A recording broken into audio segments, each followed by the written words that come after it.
Wherever you are right now, the room settling into its nighttime sounds, something soft beneath you, the particular stillness that comes when the day finally stops asking things of you, this is a good place to be. There's no urgency in what we're going to look at tonight, just a long, quiet look at something the universe made, and what happened when two of those things ran out of reasons to stay apart. This is the sleepy physicist. If you found your way here, first time or 100th, thank you for being in this space. To everyone who keeps this channel alive just by showing up, this one is for you, as all of them are. Now, let's begin. A star spends its life in a pressurized argument with itself. The fire pushing outward, gravity pulling inward. Not a truce. More like two forces leaning hard against each other across an enormous stretch of time. And for most stars, the fire eventually loses. Fuel runs low, outward pressure drops, gravity wins. For most stars, what follows is a slow scattering. Outer layers pushed away, a dimming core left behind. Something quiet, called a white dwarf. Common, unremarkable almost. But some stars are heavier. When they run out of fuel, gravity doesn't just win. It wins so completely, so fast that matter gets pushed past the point where atoms hold their shape. Electrons are forced into protons. The invisible scaffolding that makes solid things feel solid, it collapses. What remains is neutron matter. Neutrons packed against neutrons, held in a sphere perhaps 20 kilometers across. The outer layers explode. A supernova, brilliant, violent, brief by stellar timescales. And what's left is the neutron star. Small, dense, spinning fast. Often very fast from angular momentum conserved during the collapse. Try for a moment to imagine a weight that cannot be set down. Not because it's attached to you, because it's so dense that ordinary matter doesn't have the structural vocabulary to resist it. It would sink through the floor, through the rock beneath the building, not because it's falling, but because nothing can hold it. That's the beginning of what neutron star density means. The number, something like 400 million tons per cubic centimetre, stops making sense almost immediately. That's fine. The direction matters more than the number. It's so far past ordinary that ordinary has nothing useful to offer as a reference. And yet, two of these objects exist, in the same region of space circling each other. Not by arrangement.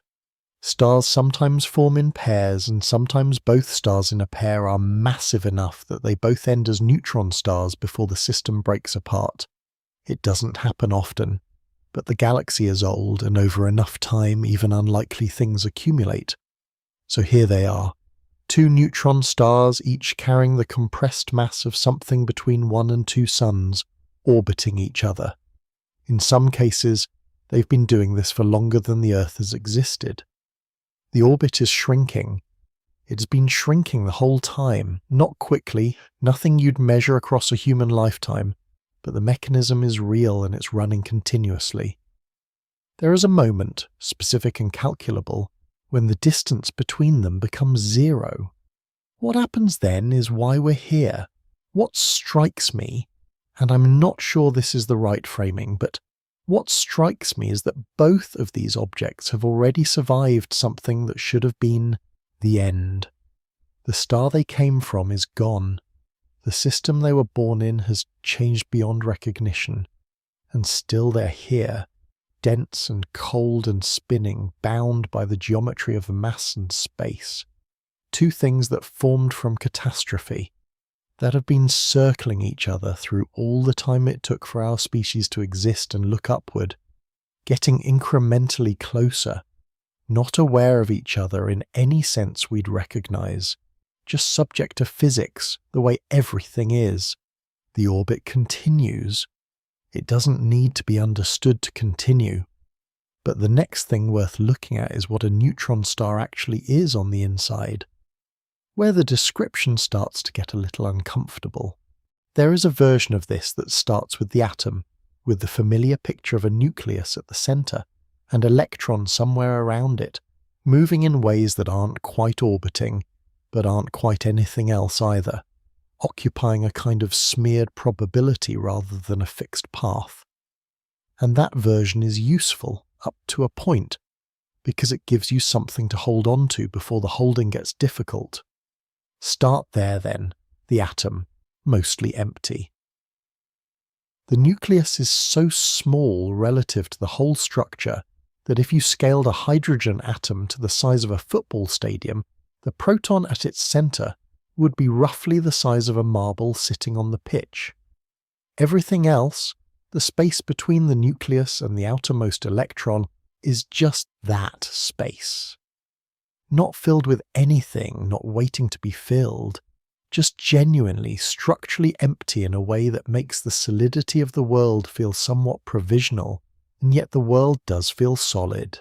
The floor holds you, the walls stay where they are. That solidity comes not from particles touching, they mostly don't, but from the electromagnetic forces between them, a kind of mutual insistence that keeps matter from passing through itself. The electrons in the atoms of your hand repel the electrons in the atoms of whatever you touch. That repulsion is what contact actually is. This is ordinary matter. Almost all matter you've ever encountered works this way. Now take that structure and apply pressure, not ordinary pressure, not the pressure of a hand or a machine, or even the interior of the Earth's core, which is already extreme by any human measure. Apply the pressure of a collapsing stellar core, where the mass of something larger than the Sun is falling inward in seconds, and the forces involved are no longer negotiable. At a certain point, the electrons can no longer maintain their positions. The electromagnetic scaffolding fails. Electrons are driven into protons, not metaphorically, not approximately, but literally. A proton absorbs an electron and becomes a neutron, releasing a neutrino that passes through essentially everything and is gone. This process, inverse beta decay, runs across the entire collapsing core in a fraction of a second, and what it produces is a body composed almost entirely of neutrons, packed together with a density that the word packed doesn't really survive contact with. The neutrons resist further compression through something called degeneracy pressure, a quantum mechanical effect, rooted in the Pauli exclusion principle, which holds that no two identical fermions can occupy the same quantum state simultaneously. The neutrons push back, not because they have room, but because the mathematics of quantum states refuses to allow them to fully coincide. It is a strange kind of resistance, almost bureaucratic in its logic, but it is real, and it is what holds the neutron star against further collapse, though only up to a certain mass, and not always. The result is an object roughly 20 kilometers across, containing between 1 and 2 times the mass of the Sun. The surface, if you can call it that, is a crystalline lattice of nuclei, a crust, dense and rigid in a way that terrestrial rock is not even approximately. Beneath it the density climbs, and the matter becomes something that doesn't have a clean name, something between ordinary nuclear matter and more exotic phases that theoretical physicists have described carefully but no instrument has directly confirmed, and it seems worth sitting with that uncertainty rather than stepping past it too quickly. Because what's down there, in the deepest interior of a neutron star, is genuinely unknown. Not unknown in the way that details are sometimes left out for simplicity. Unknown in the way that current physics has not converged on a single answer. There may be hyperons down there, particles containing strange quarks, or free quarks themselves, or something that hasn't been named yet because the conditions required to produce it in a laboratory don't exist in any laboratory. The equations make predictions, the predictions disagree with each other, and the neutron star sits there, indifferent to the disagreement, maintaining its interior in whatever state it's actually in, regardless of whether anyone has correctly described it. On the outside, a neutron star radiates. Some spin fast enough to sweep beams of electromagnetic radiation across the sky, dozens or hundreds of times per second, regular enough that the first one detected was briefly seriously considered as a possible artificial signal. The designation given to it informally, LGM-1 for Little Green Men, was a placeholder for genuine uncertainty before the physical explanation arrived. The physical explanation is less dramatic and more interesting. A rotating magnetic field stronger than anything else known to exist in the universe by many orders of magnitude, accelerating charged particles along the magnetic poles, producing beams that sweep like a lighthouse as the star rotates. The regularity that felt intentional is just conservation of angular momentum meeting an extremely stable object. 20 kilometers across, more massive than the Sun, spinning in some cases nearly 700 times per second, and somewhere out there another one just like it, close enough to be in orbit, close enough that the distance between them is, on cosmic scales, almost nothing at all. That's where the next chapter begins, with the orbit, and with what is very slowly, very quietly draining it away. The orbit doesn't announce itself. There's no visible motion from any practical distance, no arc you could watch complete in a human lifetime, nothing that would register as a change against the background of surrounding stars. Two neutron stars in a binary system trace their path around a common center of mass in a way that requires a very specific kind of patience to appreciate, not the patience of waiting for something to happen, but the patience of accepting that what is happening is already happening, just slowly, just quietly, across a timescale that doesn't accommodate witnesses. Some of these systems have been orbiting for hundreds of millions of years, a few, perhaps longer. The Earth is roughly 4.5 billion years old, and that number is so large it resists ordinary comprehension. But even within that number, there are neutron star binaries that formed before the solar system existed and have been circling each other through all the time it took for this planet to cool, for oceans to form, for the first single-celled things to appear, and eventually, after an almost insulting amount of time, produce something that could sit in a room at night and think about neutron stars.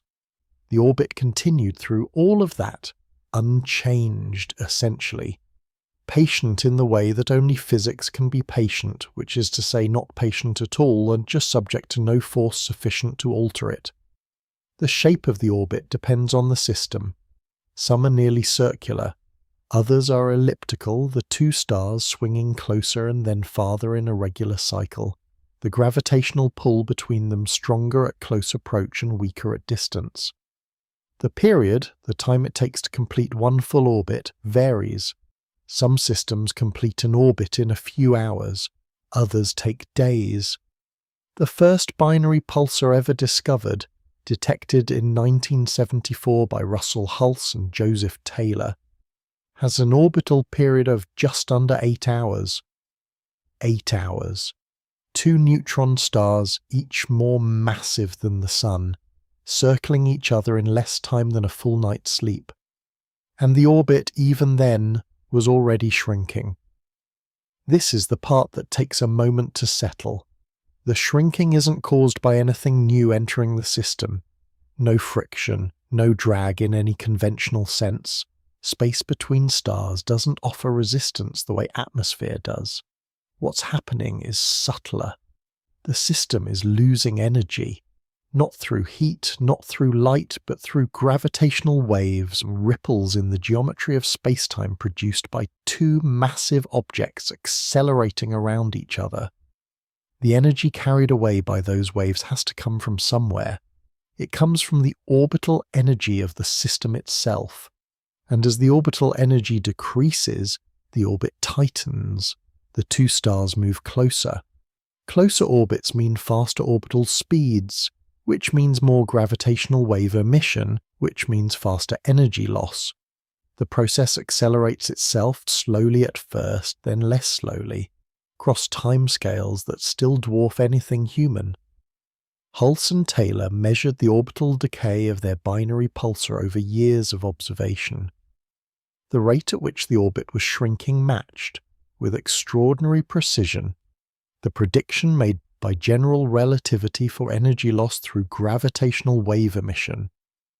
The agreement was so clean that it served as the first indirect confirmation that gravitational waves exist 14 years before the first direct detection. They received the Nobel Prize in Physics in 1993 for that work. What the measurement showed, reduced to its simplest form, was that the two neutron stars in that system would merge, that their orbit would decay to zero separation in approximately 300 million years. 300 million years from now, give or take. That number is, and this is perhaps where the hesitation comes in, because it's genuinely difficult to know how to hold a number like that. That number is both very long and, in the context of the universe's age, not particularly remarkable. The universe is roughly 13.8 billion years old. 300 million years is about 2% of that. Not immediate, but not geological either. Somewhere in between, in a register that has no human analogue. The orbit will shrink that whole time, continuously, without pause. The gravitational wave signal will grow incrementally stronger as the separation decreases, the frequency climbing so gradually that across any single human lifetime the change would be undetectable without instruments of extraordinary precision. And then, at some point near the end, the change becomes rapid. The final inspiral, the last hours, the last minutes, those unfold on timescales that start to feel almost recognizable. It seems worth noting that what we're describing is not a collision in the way the word usually implies. A collision suggests two objects moving toward each other and meeting. What happens here is more like a structure dissolving. The orbit, which has existed for hundreds of millions of years, simply runs out of the energy needed to maintain itself. The separation between the two stars becomes smaller not because anything pushed them together, but because there is no longer enough energy in the system to keep them apart. That distinction between being pulled together and failing to remain separate is small maybe, but it sits differently. The next chapter stays with the mechanism. The thing that's draining the energy, the thing that carries it away at the speed of light through everything between those stars and here. The room you're in right now is losing heat.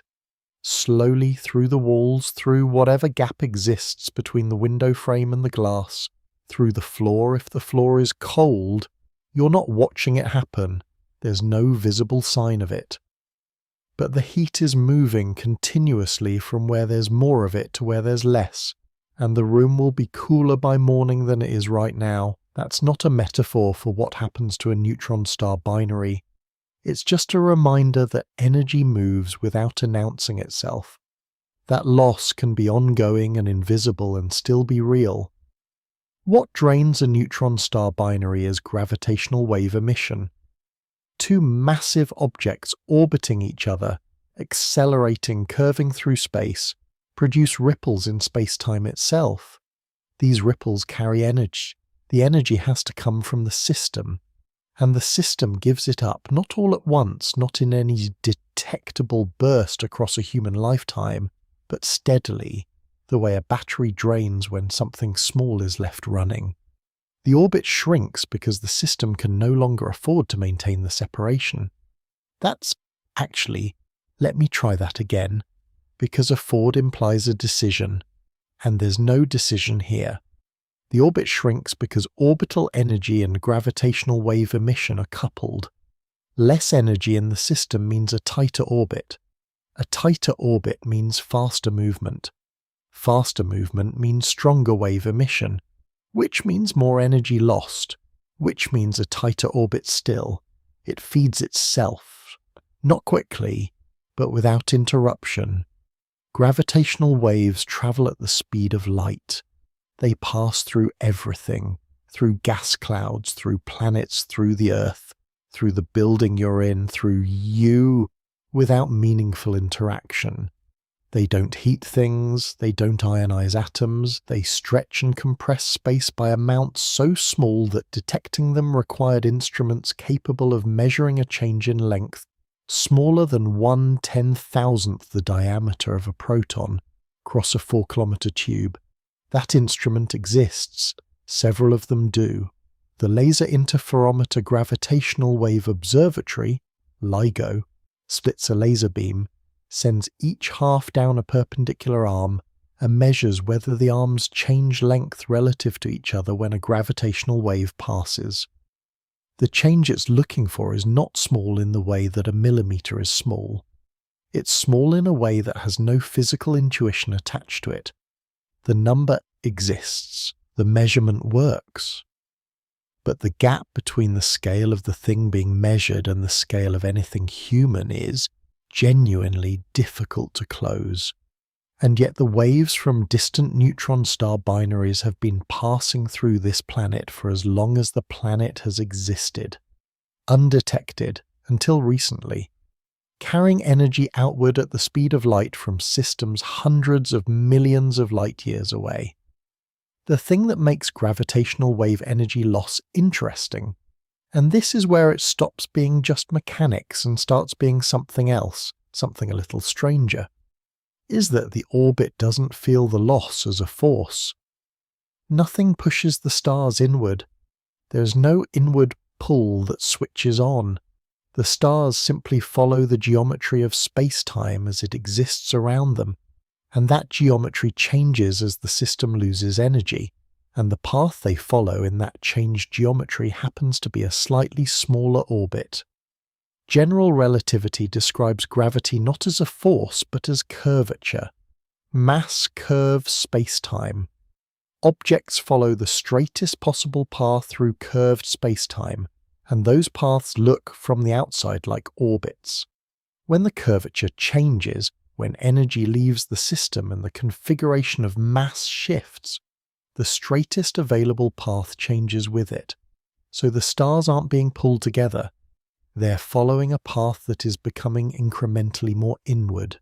By the time the two neutron stars in a typical binary have been orbiting for hundreds of millions of years, the total energy lost to gravitational waves is substantial. The orbit has tightened, the period has shortened, the stars are closer than they were when the system formed. Not dramatically closer, not yet, but closer in a direction that has only one eventual destination. The room is still losing heat. You probably can't feel it yet. But by morning the difference will be there, measurable, if quiet. The energy leaves, the orbit tightens. And somewhere further along this same process, the frequency of the gravitational waves climbing as the separation drops is the chapter where everything that has been building quietly finally arrives at something visible. Space is not empty in the way a room is empty. A room without furniture still has air, still has walls, still has the hum of something electrical somewhere in the building. Space between stars has none of that. No medium, no substrate, no material through which things propagate the way sound propagates through air. And yet something propagates through it. When mass accelerates, space-time responds. Not the space between objects, space-time itself. The four-dimensional fabric that general relativity describes as the actual structure of physical reality. The thing that mass curves, and that curvature is what gravity is. When two massive objects orbit each other, they don't just sit in space-time, they disturb it. The disturbance moves outward. It moves at the speed of light. It doesn't require a medium because it is the disturbance in the medium that already underlies everything. That's a gravitational wave. It stretches space in one direction while compressing it in the perpendicular direction, then reverses, then stretches again. The effect is transverse. It operates at right angles to the direction of travel, the way a wave on a rope moves the rope up and down while the wave itself moves forward. If a gravitational wave passed through a ring of floating particles in otherwise empty space, the ring would oscillate, squashed one way, stretched the other, rhythmically until the wave passed. The amplitude of that oscillation, for waves produced by the neutron star binaries hundreds of millions of light-years away, is extraordinarily small. Not small like a micrometer, small like a fraction of the diameter of a subatomic particle applied across kilometers. LIGO measures this. 2 facilities, one in Hanford, Washington, one in Livingston, Louisiana. Each consist of 2 perpendicular arms, 4 kilometers long, through which laser light travels and reflects and travels back. The laser is split at the junction of the arms. Each half goes down a different arm. When the 2 halves return and recombine, any difference in the length of the arms shows up as a shift in the interference pattern of the light. When a gravitational wave arrives, one arm stretches slightly while the other compresses. The interference pattern shifts. The shift is detected. The precision required to do this is, it's genuinely hard to find a comparison that doesn't collapse under its own weight, so perhaps it's better to just state it plainly. LIGO can detect a change in the length of its 4-kilometer arms of approximately 10 to the power of negative 18 meters. That is 1,000th of the diameter of a proton. Applied across 4 kilometers of physical infrastructure sitting on the surface of a geologically active planet, subject to traffic vibration and ocean microseismic noise, and the thermal expansion of its own mirrors. The engineering required to isolate the signal from all of that noise is its own kind of physics, but it works.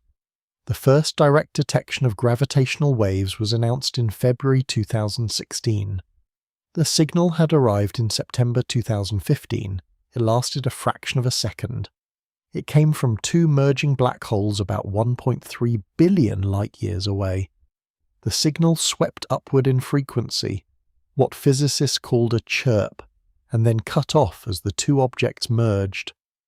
The energy released in gravitational waves during that fraction of a second exceeded the combined light output of every star in the observable universe during that same fraction of a second. That comparison almost works. It almost gives you the scale, but it seems like it might also just produce a large, undifferentiated number in the mind, rather than any real sense of what was happening at the source, and I'm not sure the comparison earns its place. So set it aside, maybe. What matters is that the wave arrived, that it was measured, that a disturbance in space-time produced 1.3 billion years ago, by an event no human witnessed or could have witnessed, passed through 2 detectors in the American South, and moved their mirrors by less than the width of a proton. For neutron star binaries, the gravitational wave signal builds over a much longer time. The inspiral is gradual. The frequency climbs slowly across millions of years, then thousands, then hours. LIGO and its partner detector Virgo are sensitive to the frequency range that corresponds to the final minutes of the inspiral, the stage where the orbit has tightened enough that the wave frequency enters the range of human hearing if converted to sound. It was converted to sound. The chirp from the first neutron star merger detection lasted roughly 100 seconds in that audible range. A low rumble, climbing in pitch, then silence. 100 seconds, for an event that had been building across hundreds of millions of years. Whether that proportion means anything, whether it should feel like something, is a question that doesn't fully resolve. It sits there, open. The build-up and the ending don't seem to be in the right ratio, and yet the physics doesn't arrange itself around what seems right. The wave passes, the mirrors return to their resting positions, and somewhere at the source something has already happened that no wave can travel back to undo. What that something is the contact, the merger, the milliseconds, is the next thing to look at. At some point, the orbit stops being an orbit in any stable sense. Not suddenly, not with any signal that something has changed category. The transition from long-term inspiral to final plunge is written into the mathematics of general relativity as the innermost stable circular orbit, the closest distance at which a stable orbit can exist around a given mass configuration. Inside that boundary, inspiral becomes infall. The distinction is real, but from the outside there is no visible threshold, no moment where the behavior obviously shifts. What changes is the rate. Months before the final merger, the two neutron stars are still separated by thousands of kilometers. The gravitational wave frequency is too low for ground-based detectors. The inspiral is happening, the orbit is tightening, but on any human timescale the system looks static. If you could watch it from a sufficient distance, you would see nothing. Two dim objects, far below the threshold of ordinary observation, circling something invisible between them. Weeks out, the separation has dropped. The orbital period is now hours. The gravitational wave frequency has climbed into a range that, in principle, space-based detectors could observe, though none capable of this are yet operational. Days out, hours, the frequency enters the range where LIGO becomes sensitive. The chirp begins, not abruptly, but as a gradual emergence from noise, a signal that starts below the threshold of detection and rises through it.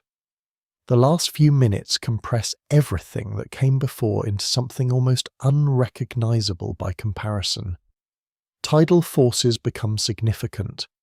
Each neutron star sits inside the gravitational field of the other, and that field is not uniform across the star's diameter.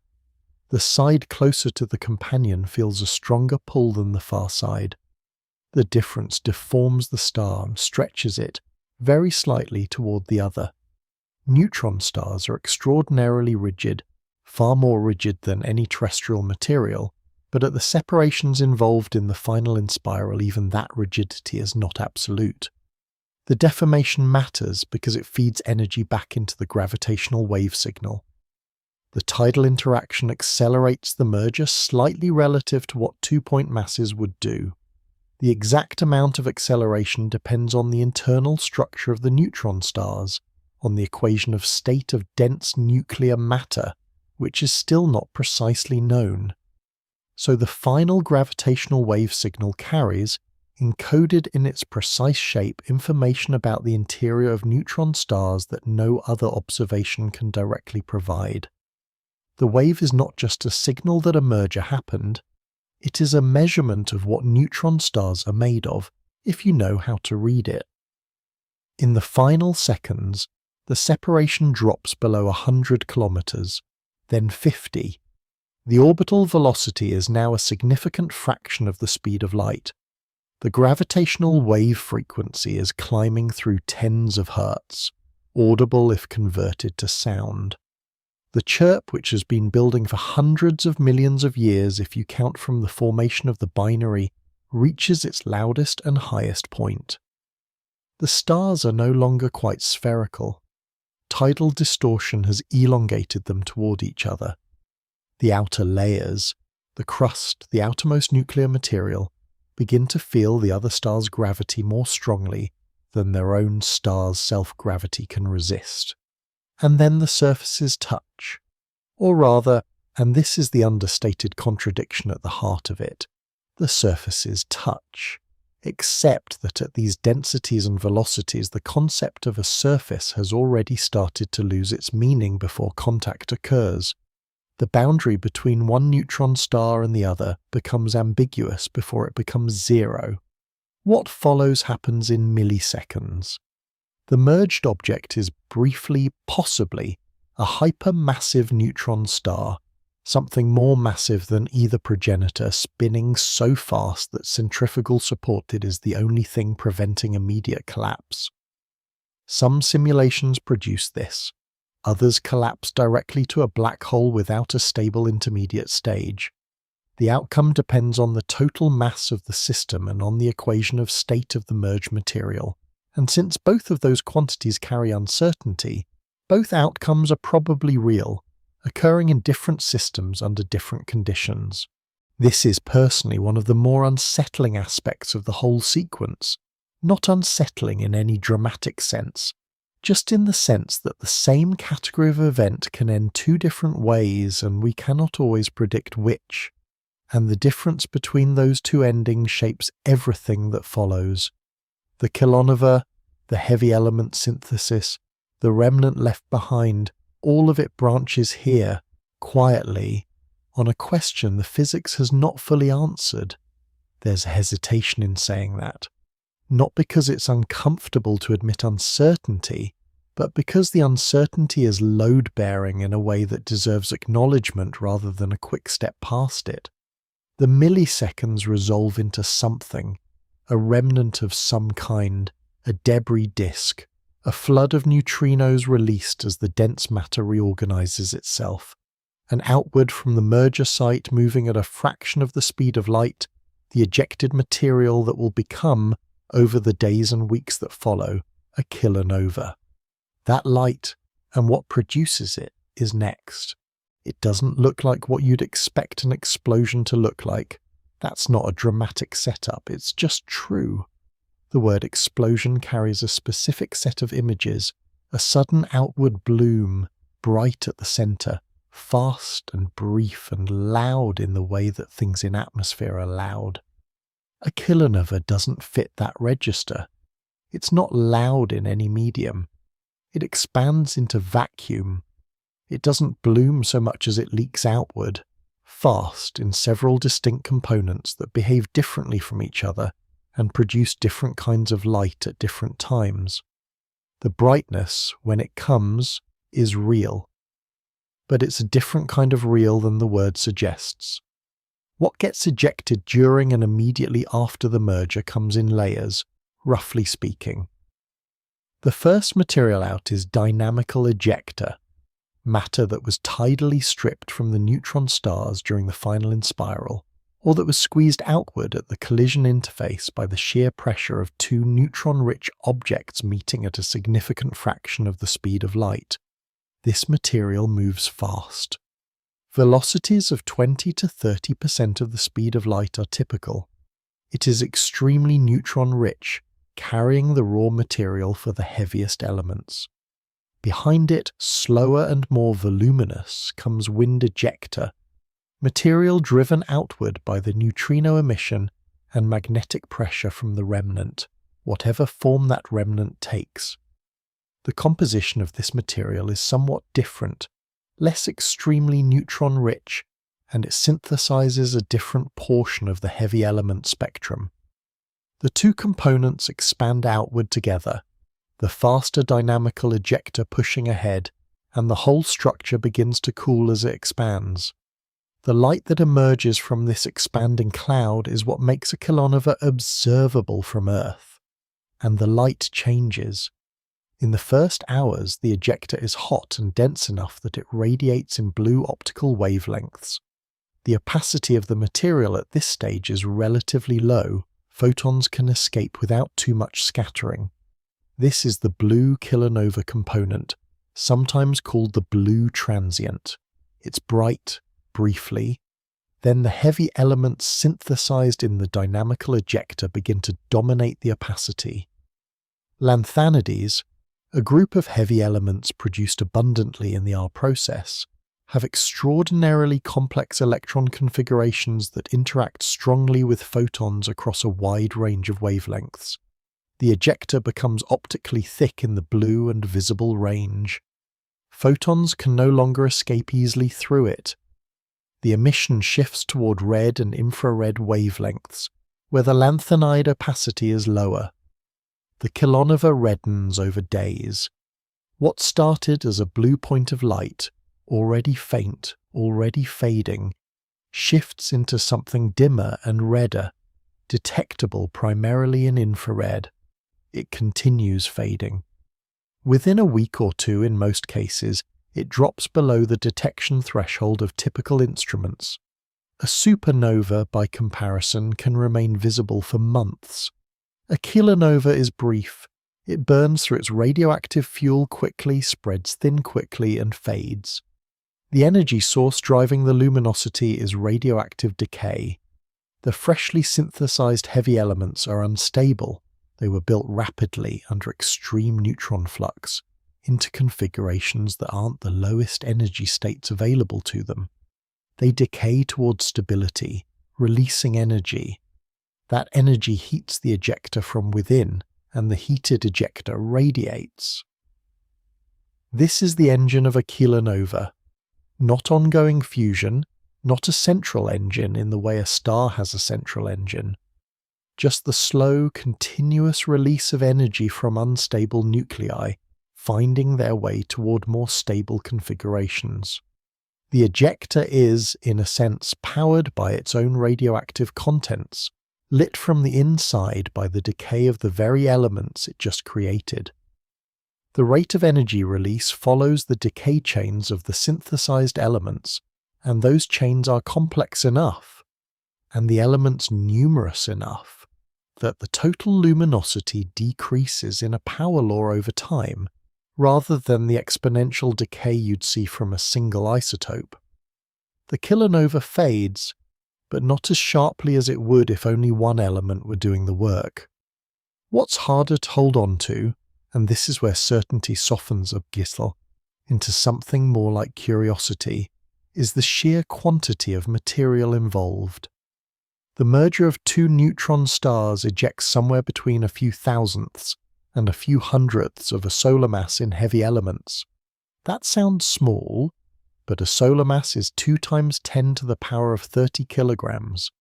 A few thousandths of that in gold and platinum and uranium and the rest, released in a single event and expanding outward at a fraction of the speed of light. The quantity is large. It disperses over time into the interstellar medium, mixes with surrounding gas, and eventually becomes part of the raw material from which new stars and planets form. The gold on Earth arrived this way, not from one event necessarily, and not from a nearby one, but from this process, repeated across the history of the galaxy. The heavy elements accumulated in the interstellar medium until a collapsing cloud of gas incorporated them, and a solar system formed around the Sun that condensed at its center. The next chapter looks at the mechanism that makes the heavy elements.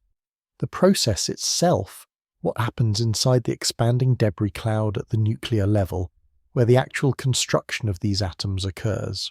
Iron is where stars stop. Not because they run out of material, because fusion stops releasing energy at iron. Everything up to iron. Hydrogen fusing into helium, helium into carbon, carbon into heavier elements, releases energy at each step, and that energy is what holds the star up against gravity. But iron sits at the bottom of the nuclear binding energy curve. Fusing iron doesn't release energy, it costs it. So when a stellar core fills with iron, the fire goes out, the support disappears, the collapse begins. Everything heavier than iron needed a different path. The path is neutron capture. A nucleus, say an iron nucleus or something slightly heavier, absorbs a neutron. The neutron has no charge, so there's no electromagnetic barrier to overcome. It just enters. The nucleus is now heavier by 1 neutron and usually unstable. It beta decays.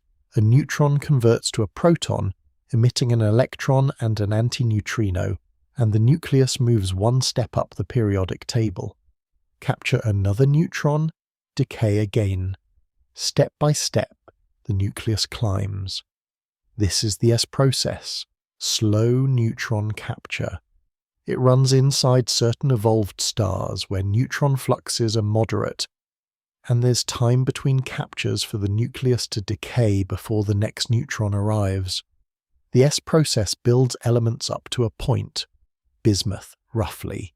Then it stalls, because the nuclei beyond that are so unstable they decay faster than the S process can push them further.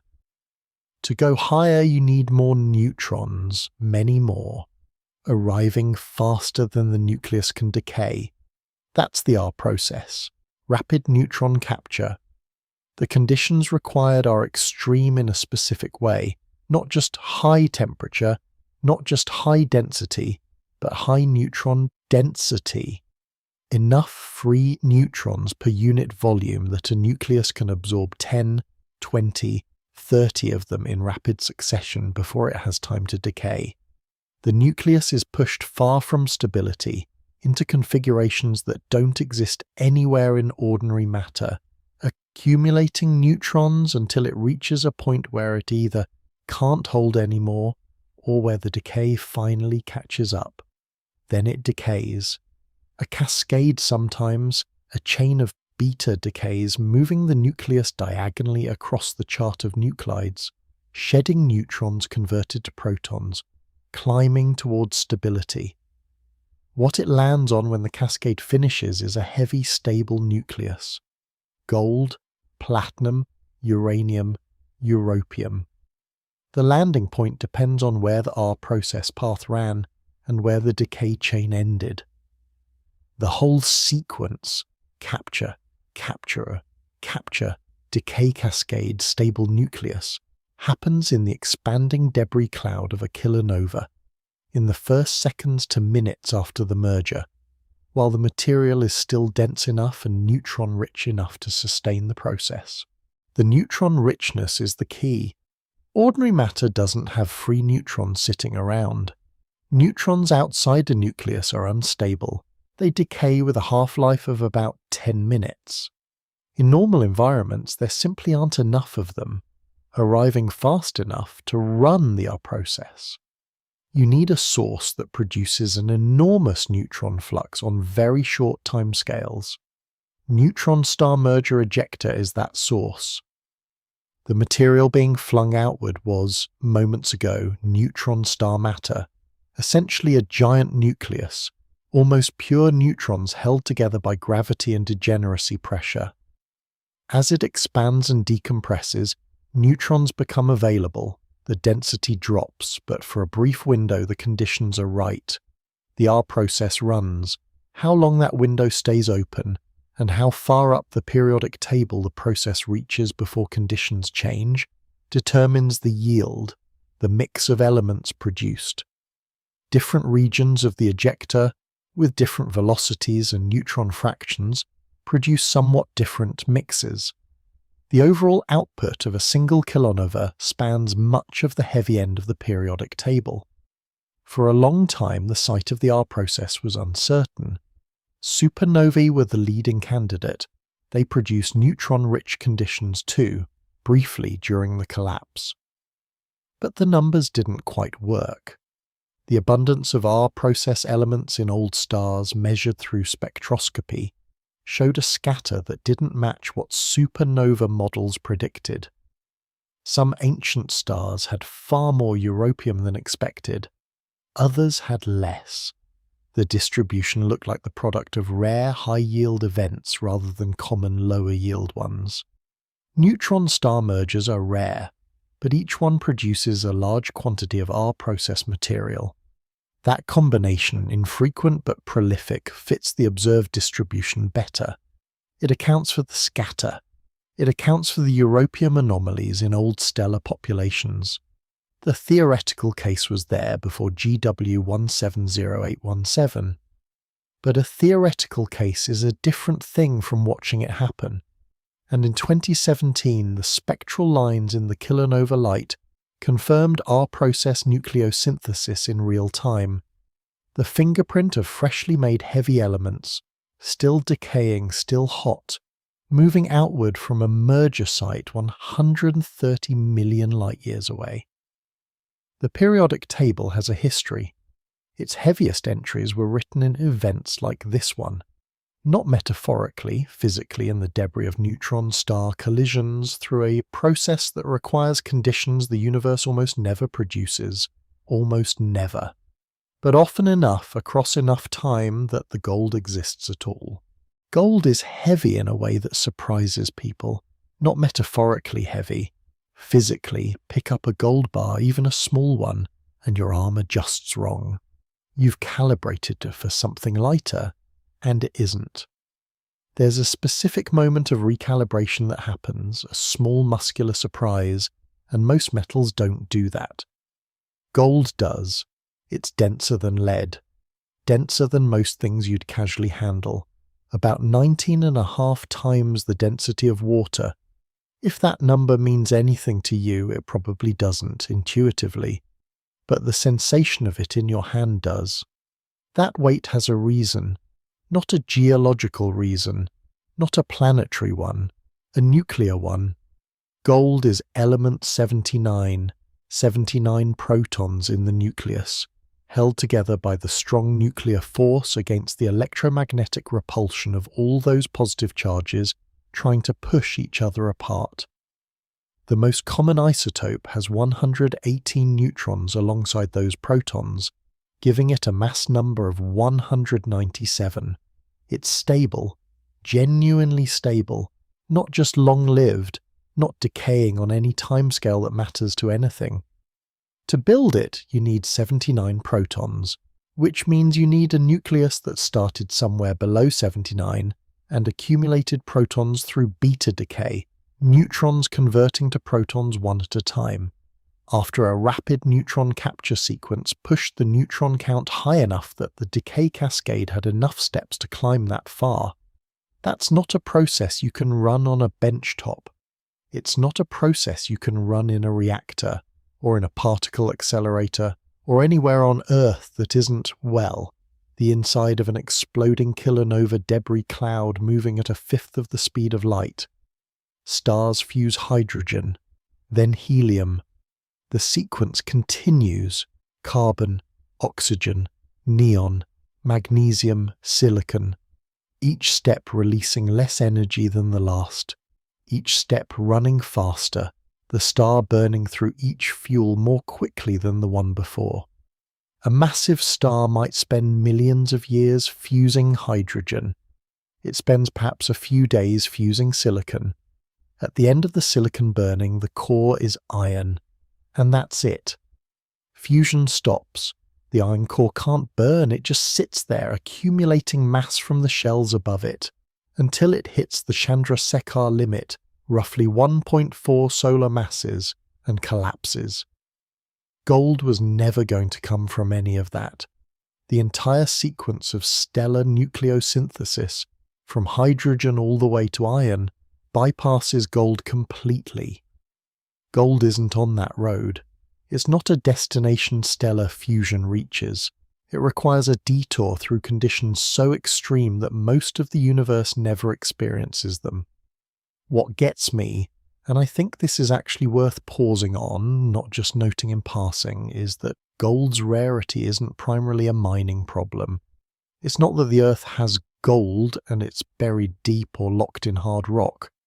The Earth has relatively little gold because the universe produces relatively little gold, because producing it requires 2 neutron stars to spiral together and collide, and that happens maybe once every 100,000 years in a galaxy the size of ours.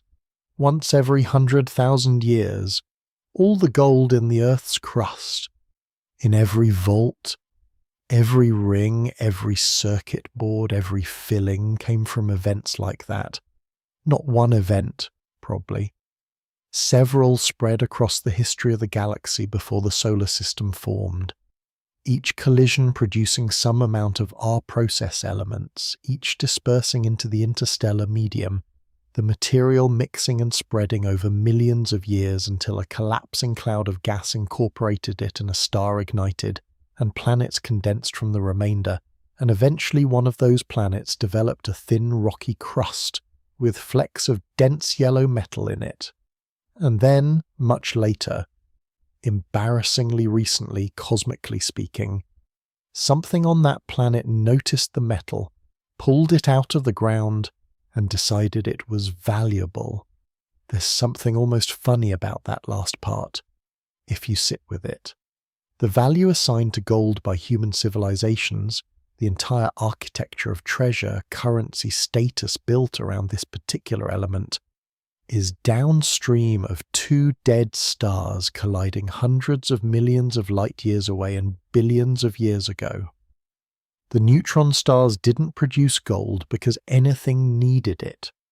The R process doesn't know about jewelry, it just runs when the conditions allow and produces what the nuclear physics dictates. And some of what it produces happens to be element 79, which happens to be stable, which happens to be dense and soft and yellow and corrosion resistant in ways that made it legible to a species that evolved to notice shiny things. The universe made it for no reason. We decided it mattered for our own reasons. Both of those things are true simultaneously. The ring on someone's finger, the contacts inside a smartphone, the thin layer deposited on the visor of a spacesuit to reflect infrared radiation. That one's a nice detail, actually. Gold used in space exploration, made in space, protecting humans in space, completing some small loop that nobody planned. All of it, element 79, all of it assembled in the debris cloud of a kilonova, all of it older than the sun. The weight of it makes sense once you know what it took to build it. Platinum was built the same way, and uranium, and a significant portion of everything else that sits on the heavy end of the periodic table. The next chapter stays with those, the other elements that share gold's origin, the ones less famous but no less expensive to make. There is no clean moment. That's the thing that keeps resisting easy description. A collision implies two surfaces meeting, a defined before and a defined after, a boundary crossed. But neutron stars don't have surfaces in that sense, not really. The outer crust is a crystalline lattice, rigid and dense, but the transition from star to surrounding space isn't a hard edge, it's a gradient. And when two of these objects get close enough, the gradient of one begins to overlap with the gradient of the other, before anything we'd call contact has occurred. The boundary dissolves. That's not a metaphor. It's what the models show. In the final milliseconds, the tidal distortion has already stretched each star toward the other. The outer layers are being pulled. The crust, which is extraordinarily strong, capable of sustaining mountains kilometers high without fracturing, begins to yield under tidal stress that no material property can resist at this separation in these masses. It cracks. Starquakes run across the surface. The outermost nuclear material begins to stream toward the companion, and then the cores meet. What happens at that interface is, genuinely, some of the most extreme physics the universe produces. Two regions of neutron-dense matter, each carrying the compressed remnant of a stellar core, arriving at the same location. The densities involved exceed nuclear saturation density, the density of an atomic nucleus, by a factor of several. The temperatures spike to tens of billions of degrees in milliseconds. Neutrinos are produced in such quantities that, briefly, the merger site radiates more energy in neutrinos than the entire observable universe radiates in light. That last number, it's correct. It still feels wrong to write it down. The outcome branches here, and the branching matters. If the total mass of the merged object is low enough, below what's called the maximum mass for a neutron star, which itself depends on the equation of state of dense nuclear matter, which is still not precisely pinned down, then what forms is a hypermassive neutron star, something denser than either progenitor. Spinning extraordinarily fast, perhaps thousands of rotations per second, supported partly by that rotation, partly by thermal pressure, partly by the same neutron degeneracy pressure that held the original stars together. It's unstable. It can't last. But it might last long enough, milliseconds, possibly seconds, to affect the subsequent evolution of the system. Magnetic fields wound up by the rapid rotation. additional mass ejection driven by winds off the hot remnant surface. The kilonova that follows is shaped in part by whether this intermediate stage existed and how long it survived. The other branch, direct collapse.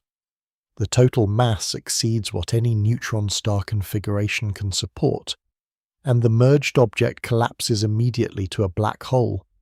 No hypermassive intermediate, no rotational support phase, just neutron star matter compressed past the point of return, an event horizon forming in the midst of the debris cloud. No, actually, perhaps not in the midst. The collapse happens fast enough that the surrounding ejector is already moving outward when it occurs. The black hole forms inside an expanding shell of neutron-rich material. The shell doesn't know, in any physical sense, what just happened behind it. It continues outward regardless. Both outcomes are probably real, not as competing theories where one will eventually be proved right, as actual outcomes, occurring in different systems, depending on the total mass and mass ratio of the two neutron stars involved. A system where both stars are on the lighter end produces a different merger remnant than a system where both are heavy. The physics doesn't pick one answer. It picks based on the initial conditions. What both outcomes share is the ejector, the material already moving outward before the remnant question settles. Neutron-rich, fast, carrying the raw conditions for a process nucleosynthesis. Whatever happens at the center, hypermassive neutron star spinning down into a black hole, or immediate collapse, or something in between, the debris cloud is already gone, already expanding, already beginning the nuclear processes that will produce gold and platinum and the rest over the next seconds and minutes. The center resolves into something quiet eventually. A black hole in most cases, accreting the remaining bound material, settling. Jets may form briefly along the rotation axis, focused beams of energy that punch through the surrounding debris at near light speed. These are the gamma ray bursts that were detected from GW 170817, arriving at Earth 17 seconds after the gravitational wave signal. 17 seconds, the delay between the merger and the gamma ray signal, across 130 million light-years, encoding something about the geometry of the jet and the time it took to punch through the surrounding material. The milliseconds are over. What they produced is a remnant and a cloud. The cloud is what matters now, what it contains, what it's doing, what it will become as it expands and cools, and the nuclear processes inside it run to completion. That's the next few chapters. The remnant sits behind it, dense, quiet, already in some sense finished. Platinum is harder to find than gold, not by a little, by a lot. The entire world's annual platinum production, everything mined, processed, refined, across every country that produces it, would fit inside a mid-sized living room. A generous estimate puts the total amount of platinum ever mined in human history at around 8,000 tons. Gold, by comparison, has been mined in quantities closer to 200,000 tons. Platinum is rarer on Earth by roughly that ratio, and it's rarer for no complicated reason. Just fewer of the kilonovae that produced it, fewer of the R process runs that synthesized it, less of it incorporated into the forming solar system, less of it settling into the crust where anything could eventually find it. I remember reading once that the platinum group metals, platinum, palladium, rhodium, iridium, osmium, ruthenium, are so dense that when the Earth was still molten, most of them sank toward the core. The platinum in the crust now, the accessible stuff, is largely from a later asteroid bombardment that added material after the crust had already solidified. So even the platinum we can reach isn't primarily from the original formation of the planet. It arrived later, carried in rock from elsewhere. That detail has always struck me as almost excessive. Not enough that it's rare, Not enough that it required a neutron-star collision to make. It also mostly sank, and what we have is largely second-hand, delivered by asteroids after the fact. Uranium is different in character, though not in origin. Where platinum is prized for its scarcity, uranium is prized and feared for what its nucleus does. It's unstable. Not in the way that our process intermediates are unstable, decaying in fractions of a second.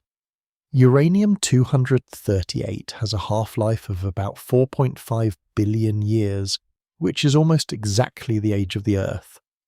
Uranium-235 is shorter, roughly 700 million years. Both are still decaying right now in the ground, in reactor fuel rods, in the trace amounts present in ordinary rock and soil. The heat produced by uranium decay, along with thorium and potassium decay, is a significant contributor to the Earth's internal heat. The mantle convects partly because of it. Plate tectonics operates partly because of it. The geological activity that built mountain ranges and opened ocean basins and, eventually, created the conditions in which something like life became possible, all of that is downstream in some small but real way from unstable heavy nuclei decaying in the interior of the planet. Nuclei that were made in a kilonova, billions of years ago, before the solar system existed. Europium is the one that made the scientific case. It's not famous. You probably haven't handled it. It's used in red phosphors in older display screens, in some fluorescent materials, occasionally in specialized lasers. It doesn't have gold's cultural weight or uranium's political weight. It's just element 63, a lanthanide, moderately rare, moderately useful. But europium's abundance pattern across old stellar populations is what cracked the question of where our process elements come from. When astronomers measure the europium content of very old stars, stars that formed early in the galaxy's history, from material that hadn't yet been enriched by many generations of stellar evolution, they find enormous variation. Some old stars have very high europium. Others have almost none. The scatter is huge. That scatter is the clue. If europium were produced routinely, in every supernova, the variation would be smoothed out. Each generation of stars would add a consistent amount, and old stellar populations would show a relatively uniform distribution. The large scatter means the source is rare and produces a large quantity per event. A rare event that dumps a lot of europium in one place, which then gets incorporated into nearby star formation, while surrounding regions have less. Neutron star mergers fit. Supernovae running the numbers don't, not cleanly, not without significant additional assumptions. Then there's iridium, which most people encounter in exactly one context, the Cretaceous-Paleogene boundary. The thin layer of iridium-rich clay found worldwide at the geological stratum corresponding to 66 million years ago. The evidence that an asteroid struck the Earth and ended the dinosaurs. The iridium in that layer came from the asteroid. The iridium in the asteroid came from the solar nebula. The iridium in the solar nebula came from our process nucleosynthesis in neutron star mergers that predated the solar system. So the geological evidence for the extinction of the dinosaurs contains, embedded in it, the chemical signature of neutron star collisions. That's a lot of history compressed into a centimetre of clay. Every time I come back to that particular chain of connections, I expect it to feel less strange, and it doesn't quite. The periodic table's heavy end is not a uniform place. Each element there has its own nuclear stability, its own decay chains, its own abundance, its own reason for being scarce or present or useful or dangerous. But they share their birth. All of them, every element heavier than what stellar fusion can produce, required the R process, required neutron-rich conditions, required, as best we currently understand, something like a neutron star merger. The table looks static, organized, color-coded in chemistry classrooms into neat blocks with clean borders. But the right side of it is a record of specific catastrophes written in atomic number and mass, each element a product of conditions that the universe almost never produces, but has produced enough times, across enough billions of years, that the stuff exists at all. The next chapter is about the specific moment we confirmed all of this. Not theoretically, observationally.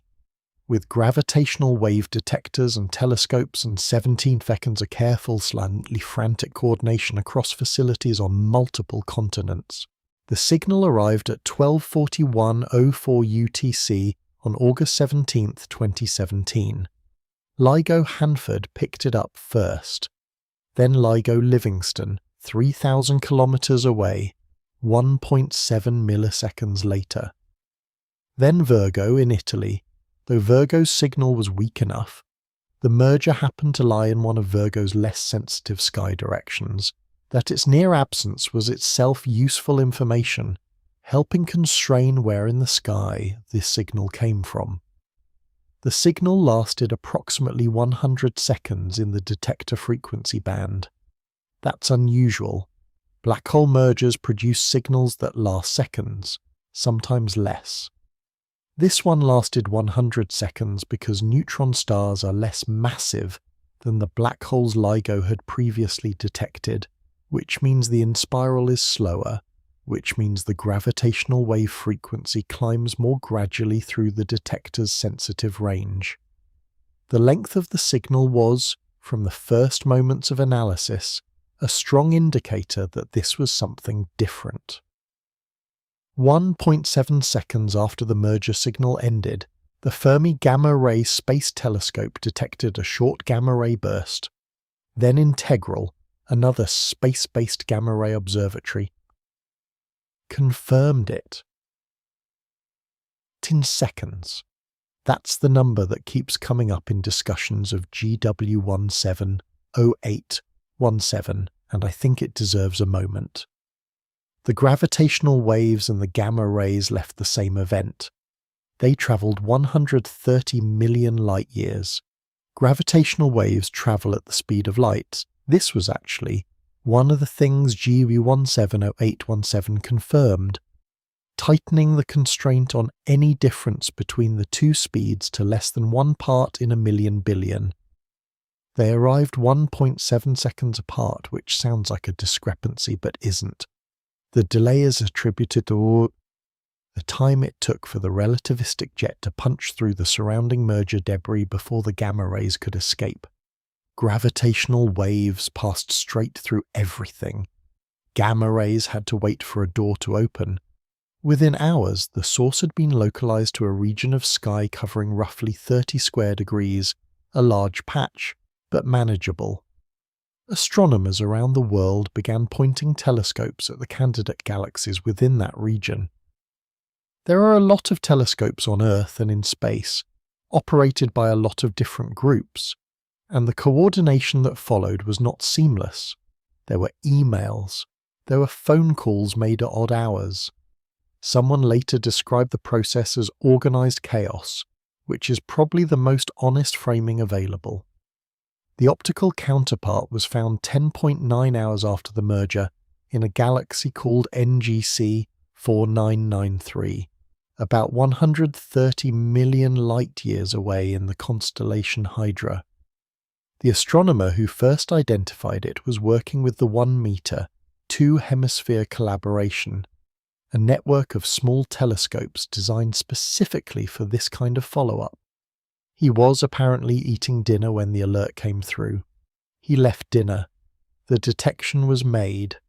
I find that detail, the interrupted dinner, the specific mundanity of it, more humanizing than most of what gets written about large scientific discoveries.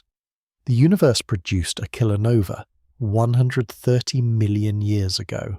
It took until 2017 for us to build the instruments to detect it, and the confirmation came through while someone's food was getting cold.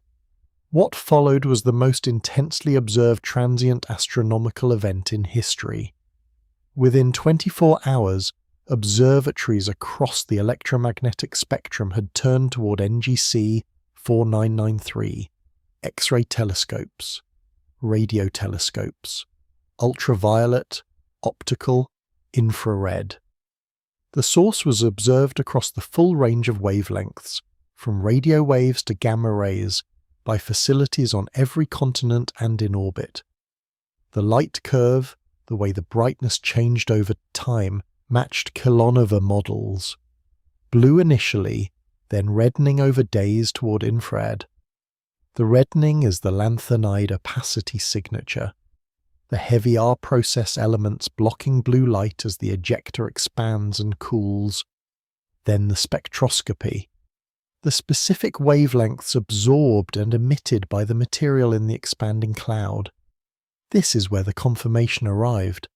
Not just that a merger had occurred, not just that a kilonova was present, but that R process elements were there. Strontium was identified with reasonable confidence. Heavier elements, consistent with lanthanides, were present in the opacity signatures. The prediction made by decades of theoretical work was sitting in the data. The R process runs in neutron star mergers. GW170817 didn't suggest this, it showed it. There's a paper published about GW170817. Actually, there are hundreds of papers, an almost embarrassing volume of scientific literature produced from a single event. But the primary detection paper published in Physical Review Letters has over 4,000 authors. 4,000. The list of author affiliations runs for pages. It includes researchers from facilities that contributed data, theorists whose models were being tested, engineers who built components of the detectors years earlier. Science papers usually have 3 authors, maybe 10 for a large collaboration. 4,000 that's a different kind of document. That's a record of how many people it actually took to cross how many institutions and countries and decades of work, to be in a position to detect and characterize a neutron star merger 130 million light-years away. It's also, if you read the acknowledgement section, a list of funding agencies, telescope time allocation committees, graduate students who graduated before the detection happened, postdocs who moved to other fields. The paper is a scientific result and also, inadvertently, a cross-section of how science actually operates. Sprawling, collaborative, dependent on infrastructure built by people who didn't know what it would eventually find. GW170817 was a confirmation. But it was also a beginning. The era of multi-messenger astronomy, using gravitational waves alongside electromagnetic observations to study the same event, had been theoretical before August 17, 2017. After that date, it was a demonstrated practice. The infrastructure existed. The coordination protocols had been tested under real conditions. The next merger detection would start from a better position. The next one hasn't yet produced an optical counterpart as clean as GW170817. The detectors have since been upgraded, more sensitive, more events detected. The work continues. The event itself, the merger, the kilonova, the heavy elements expanding outward into the interstellar medium of a galaxy 130 million light-years away, had already been over for 130 million years before any of this happened. The light left before the Earth existed. By the time it arrived, we had, just barely, built something capable of noticing. 130 million light-years is not a distance that yields to intuition. You can do the arithmetic. Light travels about 9.46 trillion kilometers per year. Multiply that by 130 million, and you get a number with so many zeros that it stops being a number in any useful sense and becomes a placeholder, something you write down to indicate that the actual quantity is somewhere beyond where the mind can follow. The exercise of doing the multiplication doesn't produce understanding. It produces a larger number that is equally resistant to comprehension. So the number itself isn't the way in. Try time instead. The light that arrived at telescopes on August 17, 2017 left NGC 4993 approximately 130 million years earlier. That puts the departure point at roughly the late Cretaceous period, give or take. Dinosaurs existed. Not the early unfamiliar ones. The late Cretaceous had Tyrannosaurus rex, Triceratops, Ankylosaurus, the fauna that shows up in museums and children's books. The recognizable ones. The ones that feel, despite everything, almost contemporary because of how thoroughly they've been depicted and discussed. The light left while they were alive. It travelled. For the entirety of the Cretaceous-Paleogene extinction event, it was travelling. Through the 66 million years of the Paleogene, the Neogene, the Quaternary, through all the time it took for mammals to diversify, and a particular lineage of primate to develop bipedal locomotion and eventually produce agriculture and writing, and eventually, very recently, a network of telescopes pointed at the right patch of sky at the right moment. The light was travelling. It arrived on a Tuesday. The gravitational waves left at the same time. They travel at the speed of light, so they covered the same distance in the same duration. But they left from the merger event itself, while the light, specifically the optical kilonova light, left from the expanding ejecta cloud as it brightened over the first hours and days. The gamma-ray burst was the earliest electromagnetic signal, produced close to the merger time, arriving 1.7 seconds after the gravitational wave signal ended. 1.7 seconds after 130 million years of travel. The two signals, which left effectively simultaneously from the same event, arrived that close together. The precision of that alignment is one of the most stringent tests of whether gravitational waves travel at the speed of light, and the answer it produced, yes to within 1 part in a million billion, is one of those results that seems almost too clean, except that it isn't too clean, it's just what the data showed. NGC 4993 is an elliptical galaxy. Older stellar population, not much active star formation, the kind of galaxy that looks smooth and featureless in images compared to the dramatic spiral arms of younger galaxies. The Milky Way is a spiral. NGC 4993 is more like a settled, quiet system. Most of its star formation happened long ago, which means most of its neutron star binaries formed long ago, which means they've had a long time to inspiral and merge. That's probably not a coincidence. Elliptical galaxies may be relatively productive sites for kilonovae, precisely because they're old enough that their neutron star binaries have had time to complete their inspiral. The merger we detected didn't happen in a young active galaxy full of newly forming stars. It happened in something older, quieter, where the relevant timescales had run to completion. I looked up an image of NGC 4993 at some point after first reading about GW170817, one of those telescope images where the galaxy is a soft, slightly elongated smear of light, and there's a small bright point offset from the centre that is, or was, the kilonova. The bright point is gone now, faded. The galaxy looks the same as it would have looked before the merger. Whatever happened there left no permanent visible mark on the galaxy from our vantage point. That seems... I'm not sure what it seems, actually. Significant and insignificant simultaneously, maybe.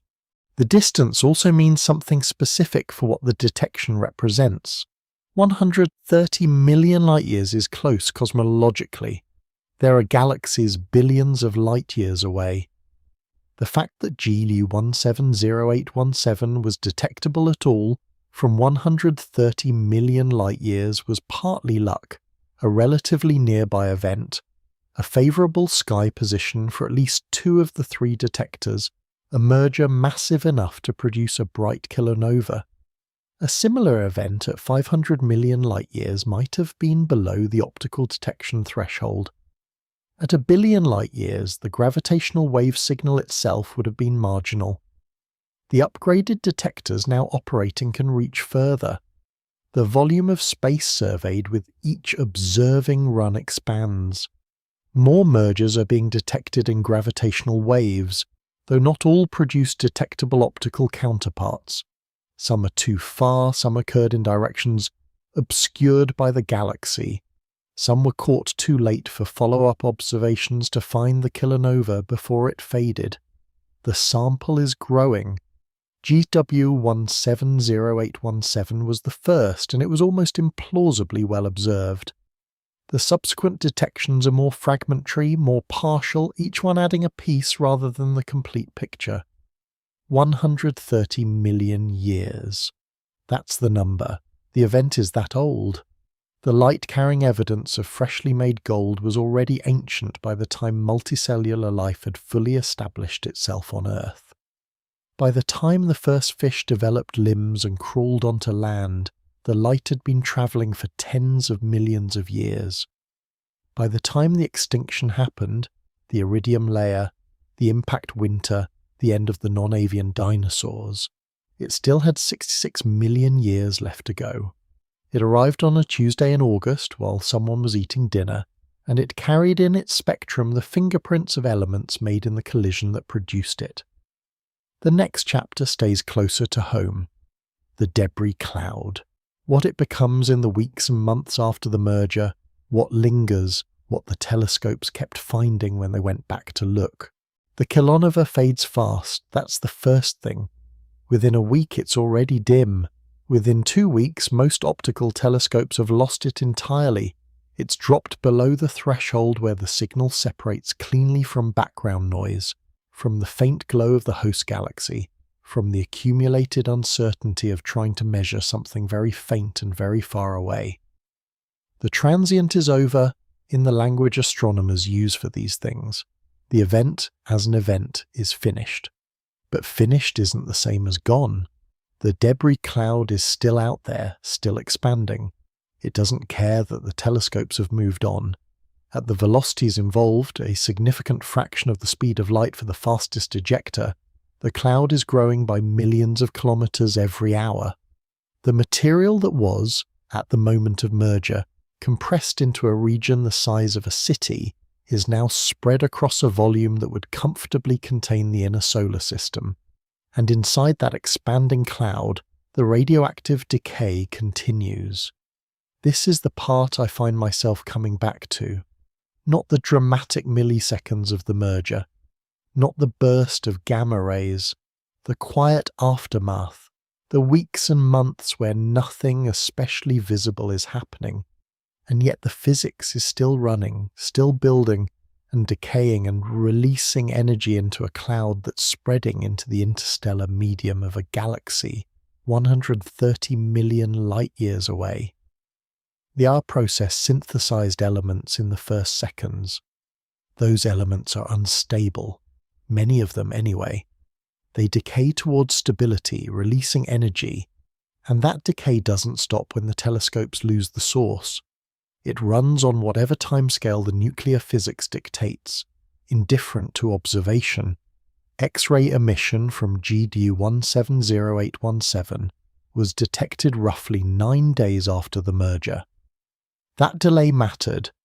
It was consistent with a model where a relativistic jet had been launched, had ploughed into the surrounding interstellar medium, and was producing afterglow emission as the shock front decelerated. The geometry of the jet and its orientation relative to Earth affected when and how brightly the afterglow appeared. Radio emission followed a similar pattern. Faint at first, then brightening over weeks as the jet afterglow developed, then slowly fading as the shock weakened. I remember reading a paper. I can't find it now, I've lost track of which one it was. There were so many published about GW170817 that they blur together after a while, that track the radio emission out to nearly 3 years post-merger. 3 years of follow-up observations on a single event. Teams of astronomers returning to the same coordinates in the sky repeatedly with radio telescopes, watching the afterglow fade. That kind of sustained attention is its own thing. It requires telescope time, which is competitive and finite, and a convincing argument that there's still something worth measuring. There was. The afterglow kept providing data, the jet structure, the energy, the density of the surrounding medium, all of it encoded in how the radio emission evolved over time. The heavy elements themselves, the gold, the platinum, the lanthanins, are out there in the cloud, spreading. They don't emit light in any way that's easily detectable at this distance, not at this stage. They're just mass, moving outward, mixing eventually with the interstellar gas of NGC 4993. Over millions of years, that material will spread through a region of the galaxy. Over hundreds of millions of years, or billions, it might be incorporated into a collapsing gas cloud. A new star might form. Planets might condense around it, some of them incorporating whatever heavy elements were in the local medium at the time of formation. Probably nothing like Earth. NGC 4993 is an elliptical galaxy, old and mostly done with star formation. The odds of something interesting happening to that particular debris are, well, I don't know what the odds are, and I'm not sure anyone does exactly. The galaxy might not form many more stars. The material might just spread and dilute indefinitely. That's fine, it doesn't need to become anything. The elements exist, they're out there. That's enough. There's something specific about the months later picture that I think gets lost in how these events are typically described. The narrative tends to focus on the moment of detection, the signal, the follow-up, the confirmation, and then move on to the implications. What does this tell us about the R process? About neutron star equations of state, about the Hubble constant? All of that is important. But the debris cloud just keeps expanding while the papers are being written. The telescopes have mostly moved on to new targets and the cloud is still there, still doing what expanding clouds of radioactive heavy elements do. It doesn't require the attention to continue existing.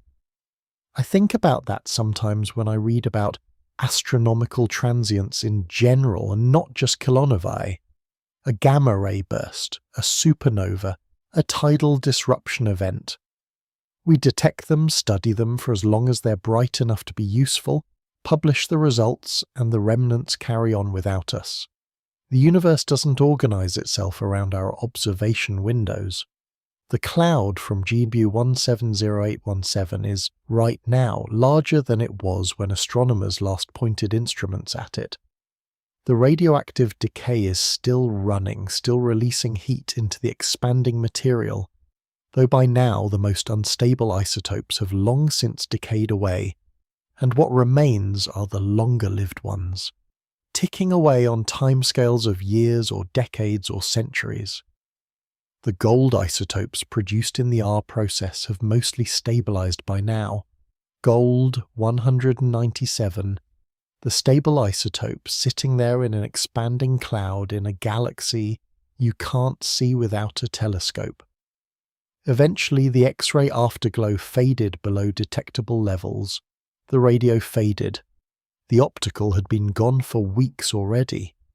GW 170817 became, in the observational record, a set of numbers, flux measurements at various wavelengths and various times, each with error bars, each representing a specific telescope pointing at specific coordinates for a specific duration. The cloud kept expanding, it still is. The next chapter steps back from the specific event, from GW 170817, from NGC 4993, from August 2017, and asks how often this happens, not in that galaxy, in general, in the Milky Way, in the universe. How many of these events have there been, across the history of the cosmos, and whether that number is enough to account for the heavy elements we find everywhere we look? The honest answer is not very. In a galaxy like the Milky Way, roughly 200 to 400 billion stars, give or take, so spread across a disk about 100,000 light-years wide. The estimated rate of neutron star mergers is somewhere between 1 every 10,000 years and 1 every few 100,000 years. The uncertainty in that range is real and stubborn. It's not a placeholder uncertainty waiting to be resolved next year. It comes from the fact that we've directly observed exactly one neutron star merger with a confirmed optical counterpart, and one data point is, well, it's one data point. You can't build a tight rate estimate from one event without making assumptions that carry their own uncertainties. So rare. But here's the thing that took me a while to actually feel, not just understand. Rare, per galaxy per year, is a completely different quantity from rare in total. The observable universe contains something like 2 trillion galaxies. That number was revised upward, sharply upward, in 2016, when a more careful accounting of faint, distant galaxies pushed the estimate from 200 billion to roughly 2 trillion. I remember reading that and having the specific sensation of a number becoming meaningless in real time. 2 trillion is just, it's a sound at that point. It doesn't land anywhere. But multiply even a conservative merger rate by 2 trillion galaxies and the universe is producing neutron star mergers constantly. Right now, while you're lying wherever you're lying, probably several are happening somewhere in the observable universe. The gravitational waves from them are passing through you, stretching and compressing the space your body occupies by amounts so small they'd be laughable if they weren't real. For the Milky Way specifically, the cumulative count over the galaxy's history, roughly 13 billion years of operation, is probably somewhere in the thousands.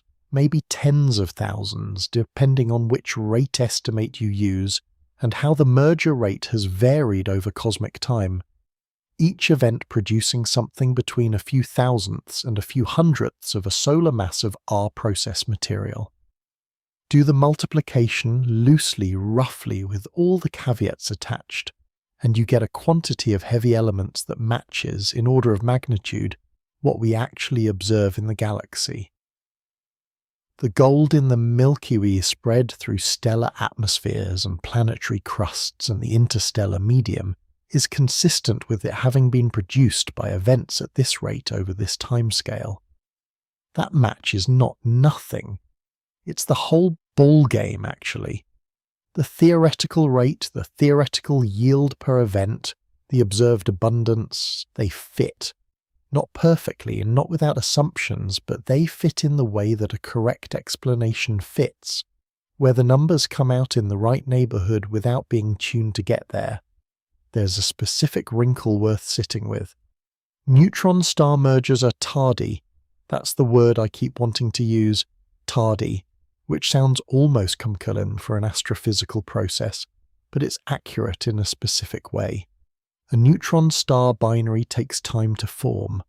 Both stars have to live out their main sequence lives, go supernova, leave neutron stars, and then it partakes additional time for the orbit to decay. The total delay between star formation and eventual merger can be anywhere from tens of millions of years to several billion years, depending on the system. This creates a problem, or not a problem exactly, more like a wrinkle, for explaining the heavy elements in very old stars. The oldest stars in the Milky Way formed when the galaxy was young and the first generation of neutron stars had barely had time to form, let alone merge. And yet some of those ancient stars have high Europium abundances, high R process content. The heavy elements were there early. How? The leading explanation involves the specific way early star formation was clustered.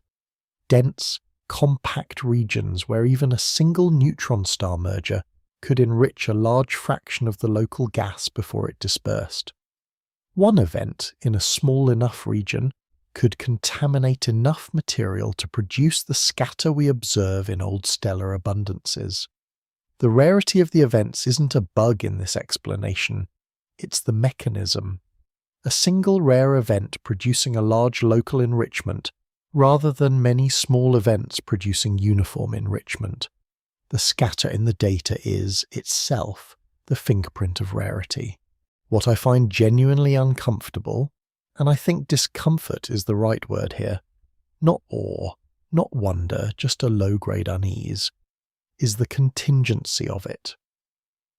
The heavy elements on Earth exist because enough neutron star mergers happened at the right times in the right parts of the galaxy, close enough to where the solar system would eventually form, early enough that the material had time to mix into the interstellar medium before the sun ignited. If the merger rate had been lower by a factor of 10, Earth might have formed with a fraction of its current heavy element inventory. Less uranium in the mantle, less radiogenic heat, possibly less geological activity. Whether that would have changed the conditions for life is genuinely unknown. The chain of dependencies is too long and too tangled to follow with confidence. But the rate wasn't lower. The mergers happened, the material was there, the contingency just sits there, not demanding anything from you, not pointing toward any conclusion. Things could have been different. They weren't. That's the whole statement. The next chapter looks at what the periodic table actually means once you know all of this, not as a classification system, but as a kind of compressed record of every violent thing the universe has done. The periodic table is one of those things you stop seeing after enough exposure to it. It's on the wall of every chemistry classroom, printed on mugs and posters and the backs of certain kinds of notebooks, organised into its characteristic stepped shape with the two orphaned rows sitting below the main body like a footnote the layout couldn't accommodate. You look at it enough times and it becomes wallpaper, a reference grid, a thing you consult rather than consider. But it isn't a grid, not really. It's more like, and this is the realization that arrives slowly, the more you look at the provenance of each element rather than just its properties, it's more like a ledger, a record of transactions, each entry corresponding to a specific type of event, a specific set of conditions, a specific moment in the history of the universe when the physics allowed that particular nucleus to form and persist. Hydrogen first. Almost all of it formed in the first few minutes after the Big Bang in a process called Big Bang nucleosynthesis, when the universe was hot and dense enough for protons and neutrons to fuse but cooled rapidly enough that the process stopped before building much beyond helium. The hydrogen in water, in organic molecules, in the human body, it is, in the most literal sense, as old as the universe. About 13.8 billion years old. It has not been created since in any meaningful cosmic quantity. What exists now is what formed then. Helium, mostly the same tree. A small amount produced in stars, but the bulk of it primordial. Carbon, nitrogen, oxygen, built in stellar cores, in the nuclear burning shells of evolved stars, scattered into the interstellar medium when those stars shed their outer layers or exploded. Ironed and forged in the cores of massive stars, released in supernovae, the endpoint of the fusion sequence that powers ordinary stellar burning. Each of these has a column in the ledger, a source, a mechanism, a type of event that produced it, and a timescale over which that production occurred. The heavy end is where the ledger gets, there isn't quite a right word for it, expensive maybe. Each entry in the upper right of the periodic table required conditions that the universe produces reluctantly and briefly.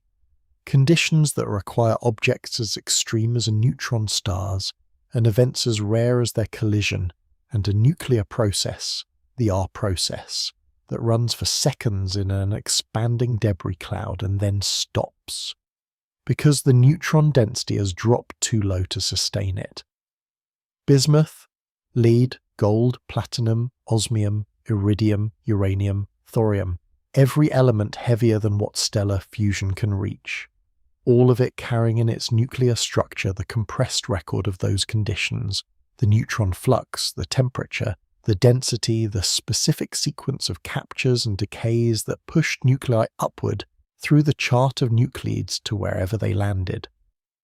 The nucleus of a gold atom is not just a cluster of protons and neutrons, it's a fossil, a physical record of a specific kind of event, preserved in the binding energy and configuration of its components, carried across however many light years separated the kilonova from the planet where it eventually landed. What changes when you know this is not the table itself. The properties of the elements don't shift. Gold is still and soft and corrosion resistant. Uranium is still twitchy and radioactive and fussy about its geometry and reactor configurations. The chemistry doesn't care about the astrophysics.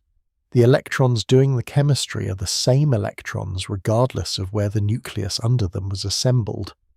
What changes is the depth of the thing. The table acquires a third dimension that isn't printed on it, a dimension of time and origin, each element traceable back through its production mechanism to the type of event that made it and the era of cosmic history in which that event occurred. Hydrogen, 13.8 billion years ago, everywhere simultaneously in the first minutes. Carbon, distributed across billions of years of stellar evolution in the cores of stars scattered across the galaxy. Gold, in rare, violent collisions spread across cosmic time, each one producing a pulse of heavy elements that dispersed into the surrounding medium. The table doesn't show any of this, it shows atomic number and mass, and a colour-coded block indicating what category of element you're looking at. But the provenance is there underneath if you want to look for it. I keep coming back to the two orphaned white rows at the bottom of the table. The lanthanides and actinides, usually printed separately because including them in the main body would make the table too wide for standard paper. Lanthanum through lutetium, actinium through lawrencium. They are tucked away, visually marginal, the elements that couldn't fit in the main layout. Most of them are R-process products. The lanthanides especially. These are the elements whose complex electron configurations produce the high opacity that reddens a kilonova's light as the ejector expands. They're the signature, the fingerprint, the thing spectroscopists looked for in the light from GW170817 and found. And they're the footnote at the bottom of the table, visually demoted by the constraints of classroom poster design. It's a strange kind of irony. The elements that confirm our understanding of where heavy matter comes from, reduced to a typographic afterthought because they don't fit the layout. The table is a document with a history it doesn't display. That history is what we've been looking at. And the next part of it, the question of what happens after the elements are made, where they go, how they get from a kilonova debris cloud to a planet, is where this goes next. The black hole, if one forms, does not announce itself. There's no visible boundary, no surface. The event horizon is a mathematical threshold. The distance from the centre inside which the escape velocity exceeds the speed of light. And it has no texture, no colour, no physical feature that would distinguish it from the space just outside it. If you could somehow be near one and look at the horizon itself, you would see nothing.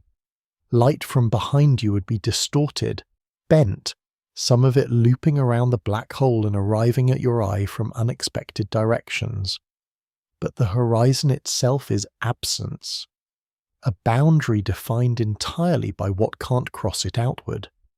What surrounds the newly formed black hole, in the minutes and hours after a neutron star merger, is Messier. The material that wasn't ejected during the merger, the stuff that didn't make it into the fast-moving kilonova ejector, falls back. It settles into an accretion disk, a flattened rotating structure of hot dense matter orbiting the remnant. The disk is thick, turbulent, threaded with magnetic fields that got wound up during the final inspiral and merger. It radiates. It drives winds. Some of the material in the disk gets pushed outward in slower, thermally driven outflows that add to the overall ejector and contribute their own nucleosynthesis products to the expanding cloud. The disk drains over time. Matter spirals inward, crosses the event horizon, is gone. The process releases energy, gravitational potential energy converted to heat and radiation as the material falls. The luminosity of the accretion disk fades as the disk depletes, over timescales of seconds to minutes in the most compact cases, longer if the disk is more massive or the accretion rate lower. What's left after the disk drains is quieter. A black hole rotating, probably rotating fast because the angular momentum of the original binary has to go somewhere, surrounded by whatever thin remnant of material the disk left behind. Maybe a faint, diffuse halo of gas, maybe almost nothing. The jets, if they form, are gone by then too. Relativistic jets, collimated beams of matter and energy launched along the rotation axis of the remnant, are one of the cleaner products of the system. They punch through the surrounding ejector, drilling a channel through material that's dense enough to slow them initially, and emerge as a focused beam travelling at a significant fraction of the speed of light. The gamma-ray burst detected from GW170817 was the afterglow of such a jet, observed off-axis. We weren't looking straight down the barrel of it, which is why it appeared weaker and softer than a typical short gamma-ray burst. Jets last seconds, maybe tens of seconds. Then the energy source, the accretion disk, the magnetic field configuration, whatever combination drives them, depletes or collapses, and the jet switches off. The afterglow continues, the shock front ploughing into surrounding interstellar medium, decelerating, spreading, fading over months. But the jet itself is brief. A very thin, very fast needle of energy, produced and extinguished in the time it takes to read a few paragraphs. So what actually remains months later? A black hole, probably around 3 solar masses, give or take, the combined mass of the 2 neutron stars minus whatever was ejected in the kilonova and whatever was radiated away as gravitational waves and neutrinos, rotating, accreting, if there's anything left to accrete, which there mostly isn't by this point. Producing no light of its own, detectable only through its gravitational influence on surrounding matter, or not detectable at all if it sits in an unremarkable region of the galaxy with nothing nearby to disturb. No, actually let me adjust that slightly. There's the X-ray afterglow, still fading, the radio afterglow still fading more slowly. These are the jet's residue, the shock front working its way through interstellar gas, and they'll be detectable for years. GW170817's afterglow was still being tracked nearly 3 years post-merger. But those signals come from the jet interacting with surrounding material, not from the black hole itself. The black hole is silent. The kilonova ejector, meanwhile, is somewhere around a light week across by now, a few months after the merger, and growing. The fastest material is already far from the merger site. The radioactive decay powering the kilonova's luminosity has mostly worked through the shortest-lived isotopes. The longer-lived ones keep decaying, releasing heat into an ejector cloud that's too thin and too spread out by now to produce detectable emission at this distance. The heavy elements are in there. In the ejector, cooling, expanding, no longer interacting with each other in any meaningful nuclear sense. Just atoms now, just mass. Moving outward at whatever velocity they were launched with, following trajectories that will eventually mix them into the interstellar medium of NGC 4993 over timescales of millions of years. There's something almost anticlimactic about the endpoint. If you are hoping for a tidy resolution, The most energetic event a neutron star binary can produce leaves behind a quiet black hole and an expanding cloud of atoms that will take millions of years to fully disperse. The drama is entirely in the milliseconds. The aftermath is very long and very quiet, which is maybe a reasonable way for things to end. The next chapter looks backward rather than forward, to the kilonova that happened before the sun existed, and what it has to do with the ground beneath you. Before the sun existed, the galaxy was already old. Not old in the way that gets said casually, not just billions of years, though it was that, but old in the sense that it had already lived through multiple generations of stars. Massive stars that formed early, burned fast, exploded as supernovae, scattered their contents into the interstellar medium. Subsequent generations that formed from that enriched material, burned, died, scattered more. The process of stellar birth and death cycling through the galaxy's gas, each cycle leaving the medium slightly more chemically complex than the last, slightly more seeded with the products of nuclear burning and neutron star mergers, and the accumulated output of every violent thing a galaxy produces when it's busy making stars. By the time the solar system formed, roughly 4.6 billion years ago, the Milky Way had been running this cycle for about 9 billion years. The cloud that would become the sun and planets was a pocket of gas and dust somewhere in one of the galaxy's spiral arms. Cold mostly, a few tens of degrees above absolute zero, dense enough by interstellar standards to be opaque in some wavelengths, laced with the chemical inventory of everything that had happened in that region of the galaxy for the previous 9 billion years. Hydrogen, overwhelmingly. Helium. And then, in trace quantities, everything else. Carbon, oxygen, silicon, iron, and the heavy elements. The processed products, the gold and platinum and uranium that arrived there carried in the outflows of ancient kilonovae. The heavy elements were already old when the cloud collapsed. The neutron star mergers that produced them might have happened 1 billion years before the solar system formed, or 2 billion or more. The material had dispersed, mixed with other material, been incorporated into stars and expelled again, been carried across light years by stellar winds and supernova shockwaves before it arrived in that particular pocket of gas. Collapse, when it came, was probably triggered. Something disturbed the cloud. A nearby supernova shockwave is the most common candidate, though the evidence for any specific trigger is indirect and a little murky.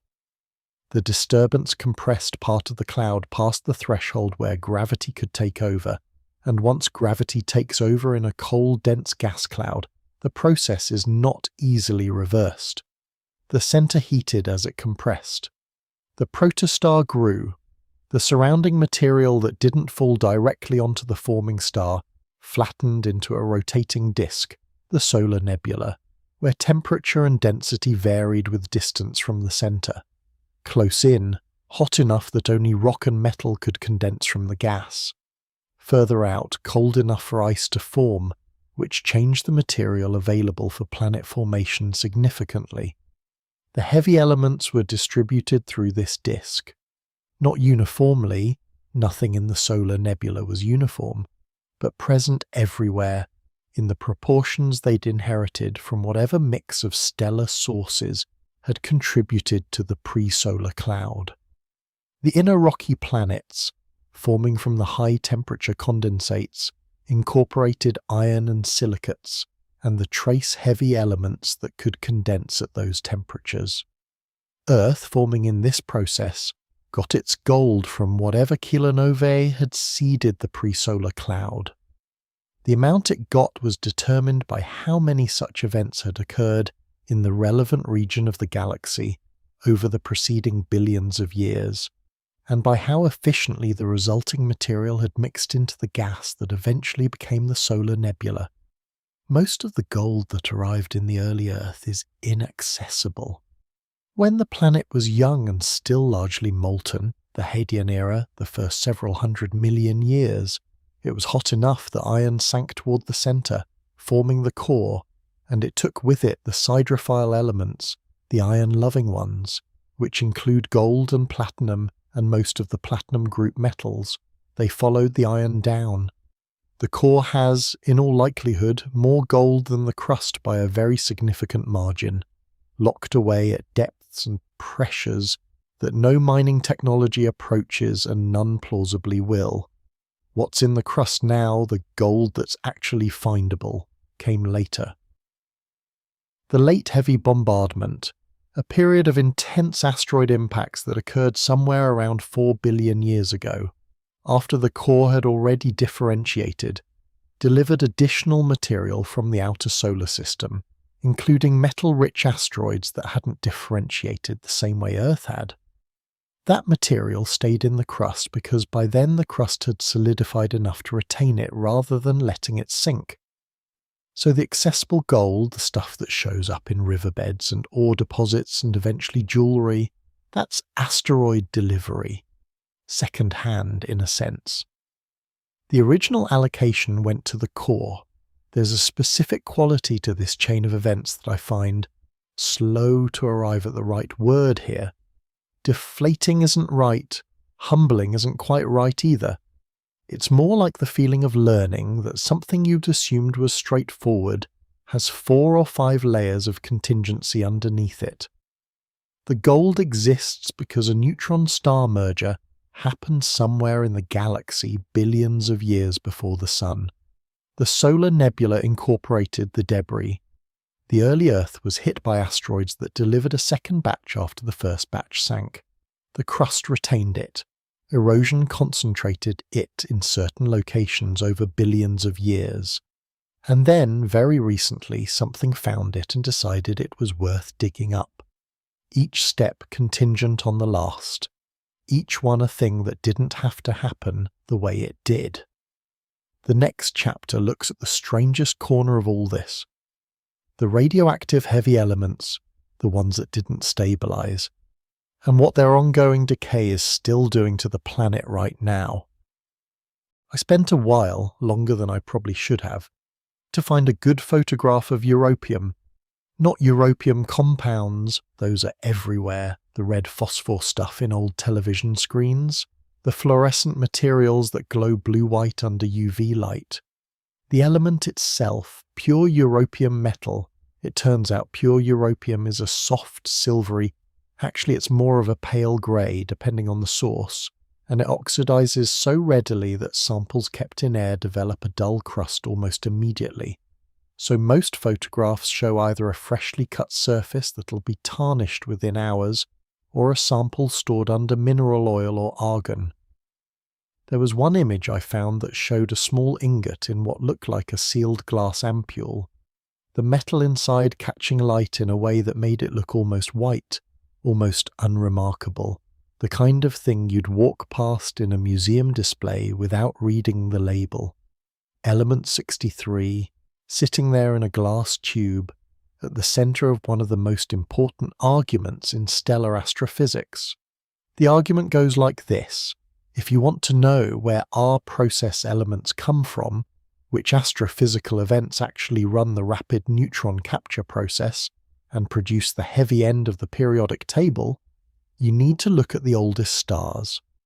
Not because old stars made the R process elements, but because old stars incorporated whatever R process material was available when they formed, early in the galaxy's history. And their atmospheres have preserved that chemical signature essentially unchanged ever since. Old stars are archives. Slow, fusing, stable archives. Their surface compositions reflecting the interstellar medium of billions of years ago, rather than today. And when you measure europium in old stars, specifically in metal-poor stars, stars that formed from gas that hadn't yet been enriched by many generations of stellar recycling, you find something strange. The europium abundance varies wildly. Some old stars have a lot of it. Some have almost none. The scatter is enormous compared to the scatter in elements like iron or oxygen, which are produced more routinely by supernovae and stellar burning. That scatter is the clue, and it took me an embarrassingly long time to understand why scatter is evidence rather than noise. Here's the logic. If Europium were produced by common events, if every supernova contributed a moderate, consistent amount of Europium to the surrounding medium, then the early interstellar medium would have been enriched fairly uniformly. Stars forming from that medium would show similar Europium levels. The scatter would be small, but the scatter is large, which means the enrichment was not uniform, which means the source was rare. Rare enough that some early star-forming regions got a large dose of Europium from a nearby event, while other regions got almost none because no such event had occurred nearby. Rare events producing large yields per event. That's the fingerprint.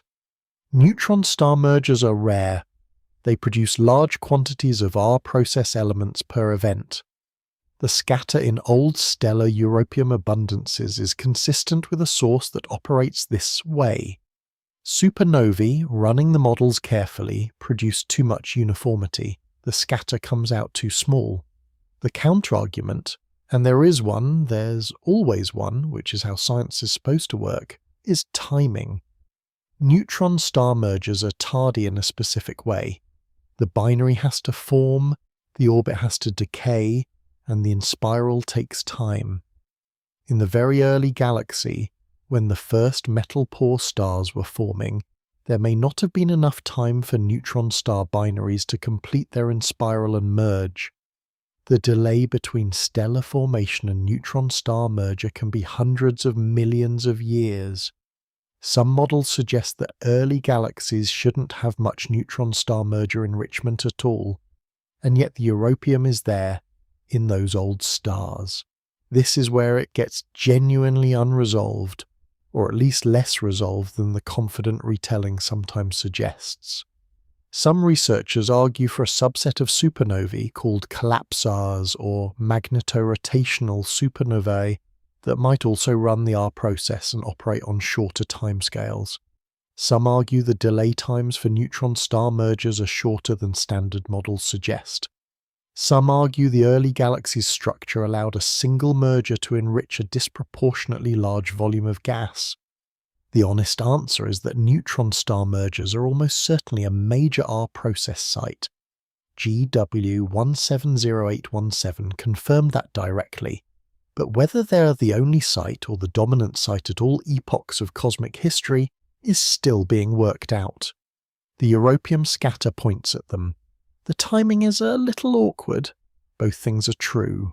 What GW170817 added to this wasn't a resolution of the timing question. It was something more direct. The spectral observations of the kilonova showed absorption features consistent with strontium, element 38 confirmed, and opacity patterns consistent with lanthanide elements including, plausibly, Europium itself. The R process was running in the ejector. The heavy elements were being made in real time, in a neutron star merger, exactly as the theory predicted. The stellar abundance evidence and the direct observational evidence are now pointing the same direction. The Europium in old stars came from events like GW170817. How many such events, how early, in what proportion to other possible R process sites? That's still being argued in papers I can't keep up with, honestly. Published faster than I can read them. But the small glass ampule with the pale grey metal inside, that stuff was made in a collision between two dead stars.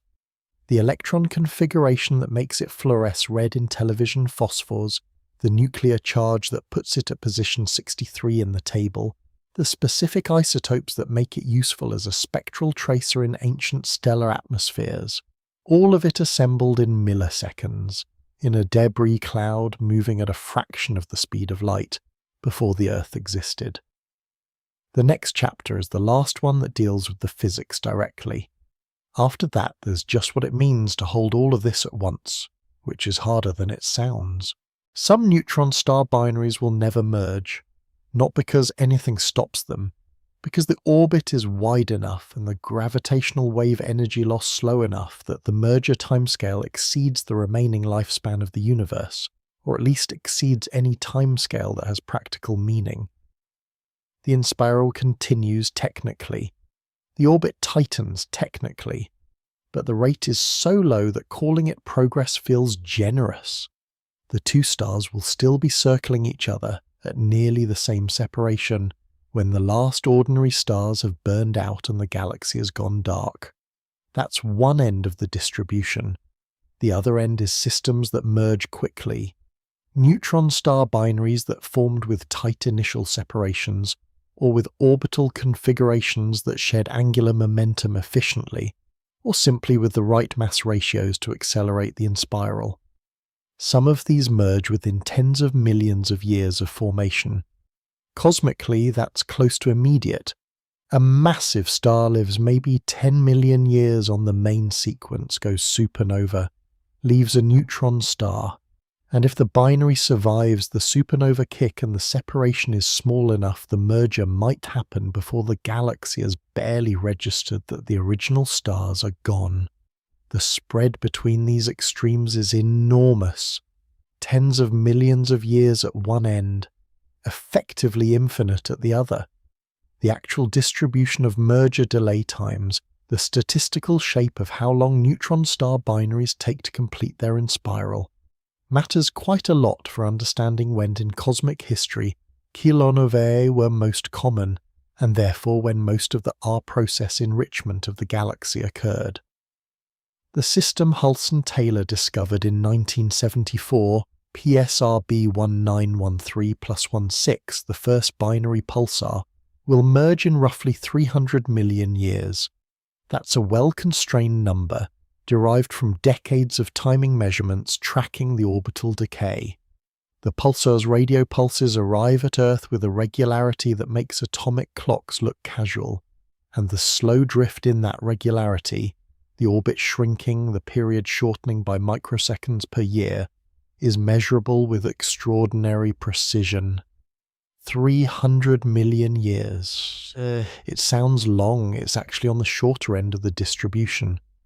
Many known neutron star binaries have merger timescales in the billions of years. A few have timescales longer than the current age of the universe, meaning they won't merge before the universe is twice as old as it is now, assuming nothing disturbs the system in the interim. Nothing is likely to disturb them. The galaxy is mostly empty space.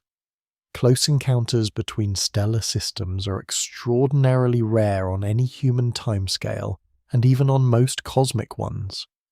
The binary will just keep circling, shedding energy in gravitational waves, until eventually the inspiral finishes. There are currently about a dozen known neutron star binaries in the Milky Way where both components are confirmed neutron stars, or strongly suspected to be. A dozen. In a galaxy of hundreds of billions of stars, the sample is tiny, and it's tiny partly because neutron star binaries are genuinely rare, and partly because detecting them requires one of the neutron stars to be an active pulsar, beaming radio waves in our direction, which adds another layer of selection effect on top of the rarity. The true population of neutron star binaries in the Milky Way is estimated to be much larger than the observed sample, but estimating the true population from a dozen known systems involves assumptions that carry real uncertainty. The rate calculations derived from this sample, how many mergers per year per galaxy, have error bars that span roughly an order of magnitude in either direction. That's not a failure of the science. It's just what happens when you're trying to estimate a population from a small, selection-biased sample of a rare phenomenon. The honest answer has wide error bars. The wide error bars are the honest answer. What the distribution of delay times means, practically, is that the R-process enrichment of the galaxy hasn't been uniform across cosmic time.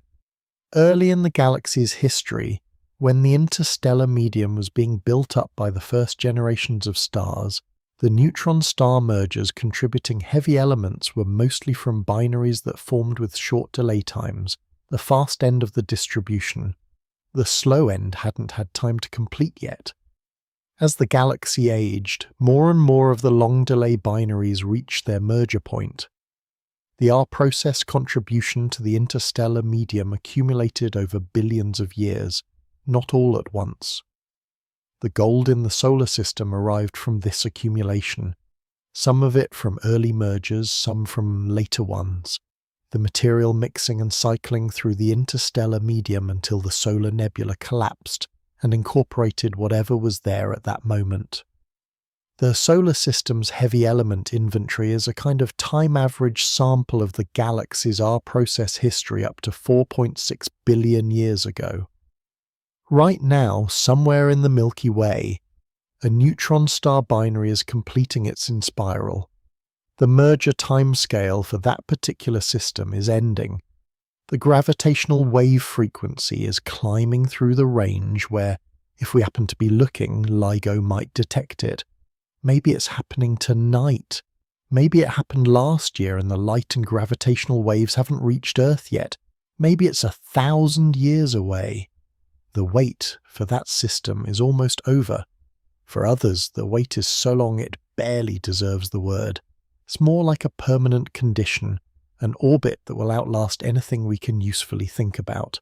The binary just continues, that energy drains. The separation decreases by amounts too small to matter on any timescale that connects to anything human. Both of those things are happening right now simultaneously in the same galaxy. The full range of the distribution running in parallel in the dark. There's a specific kind of tiredness that comes at the end of a long piece of thinking. Not unpleasant. More like the feeling after a long walk somewhere that turned out to be further than you expected. Your legs know something they didn't know at the start. And even sitting down doesn't quite return you to the state you were in before you left. The thinking has done something to the shape of the thing you were thinking about. It sits differently now than it did before you started. That's roughly where we are. We started with two objects that shouldn't, by any casual reckoning, exist. Collapsed stellar cores, city-sized, denser than anything ordinary matter has a word for, orbiting each other through hundreds of millions of years of quiet inspiral.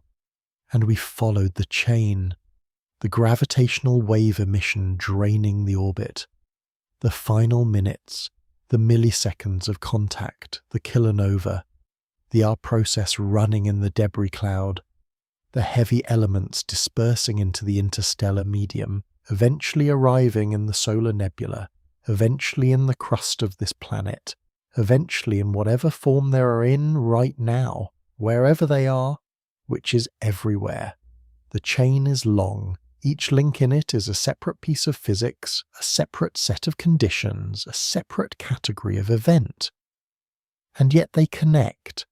They connect without any of them being designed to connect, without any of the steps being arranged to produce the outcome. The outcome just follows from the physics, all the way down. Gold is the obvious endpoint of the story because gold is legible. People know what it is, know what it looks like, know roughly what it's worth. It makes a good anchor. But gold isn't the most interesting part of this, not really. The most interesting part, to me anyway, though, hold this opinion lightly, is the radioactive stuff. Uranium and thorium sitting in the Earth's mantle right now, still decaying, still releasing heat, still driving the convection that moves tectonic plates and builds mountain ranges, and recycles the crust and maintains the kind of geological activity that keeps carbon cycling through the atmosphere and oceans and living things. The Earth is geologically active partly because of heat left over from its formation, and partly because of radiogenic heat from radioactive decay. And a significant fraction of that radiogenic heat comes from uranium and thorium, which were made in neutron star mergers before the Sun existed, which were incorporated into the solar nebula and eventually the forming Earth, which sank toward the mantle rather than the core because they're not quite siderophile enough to follow iron all the way down. So the geological activity that shaped every continent, every ocean basin, every mountain range, the activity that over billions of years maintained conditions hospitable to the chemistry that eventually produced life, that activity is partly powered by nuclear decay products of a kilonova. That chain is... I keep hesitating on how to finish that sentence. It's long, it's real, it doesn't require embellishment. The other thing that stays with me, and has stayed with me through the entire time I've been thinking about kilonovae, is the weighting. The orbit decaying for hundreds of millions of years, the light travelling for 130 million years before arriving on a Tuesday in August.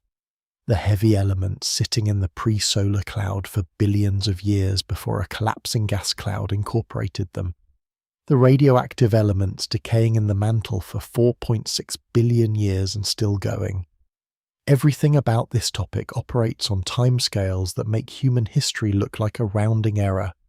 And yet here we are, the rounding error, having built instruments sensitive enough to detect a change in length smaller than a proton's diameter, pointed at the right patch of sky at the right moment, and managed to catch an event that had been travelling toward us since before the dinosaurs existed.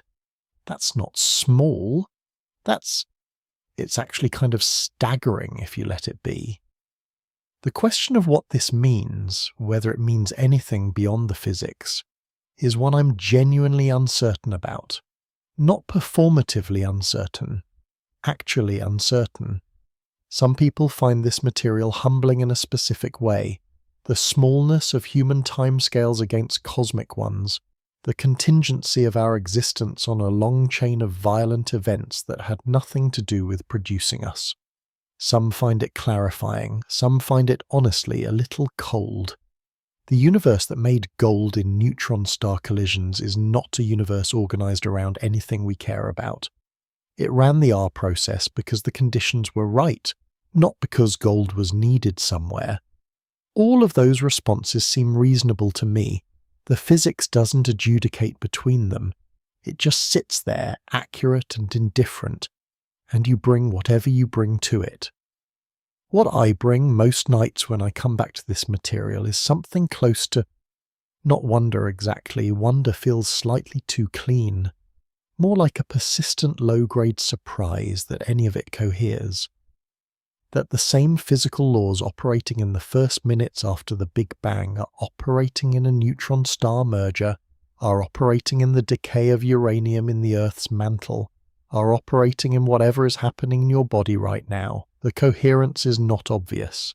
It didn't have to be there, and yet every time you pull on a thread, follow a chain of causation back far enough, it connects to something older and stranger and further away than you expected. The gold exists. The planet is warm. The light from GW 170817 travelled 130 million years and arrived while someone's dinner was getting cold, carrying in its spectrum the fingerprints of freshly made heavy elements. Those are the facts. They don't need anything added to them. If you've been awake through all of this, if the physics kept pulling you back when the sleep was almost there, I hope it was worth the delay. And if you drifted somewhere in the middle, somewhere around the R process or the orbital decay or the long wait, and this is just the sound of something settling at the end, that's fine too. That's what this is for. Rest now. The orbit continues. The elements are where they are. None of it requires your attention to keep running. If this video found you at the right moment, if it helped the night feel a little quieter or a little larger, the easiest thing you can do is subscribe so the next one finds you too. And if you want to leave something behind before you sleep, a comment, even just a word that tells me what stayed with you, those matter more than you might think. Good night.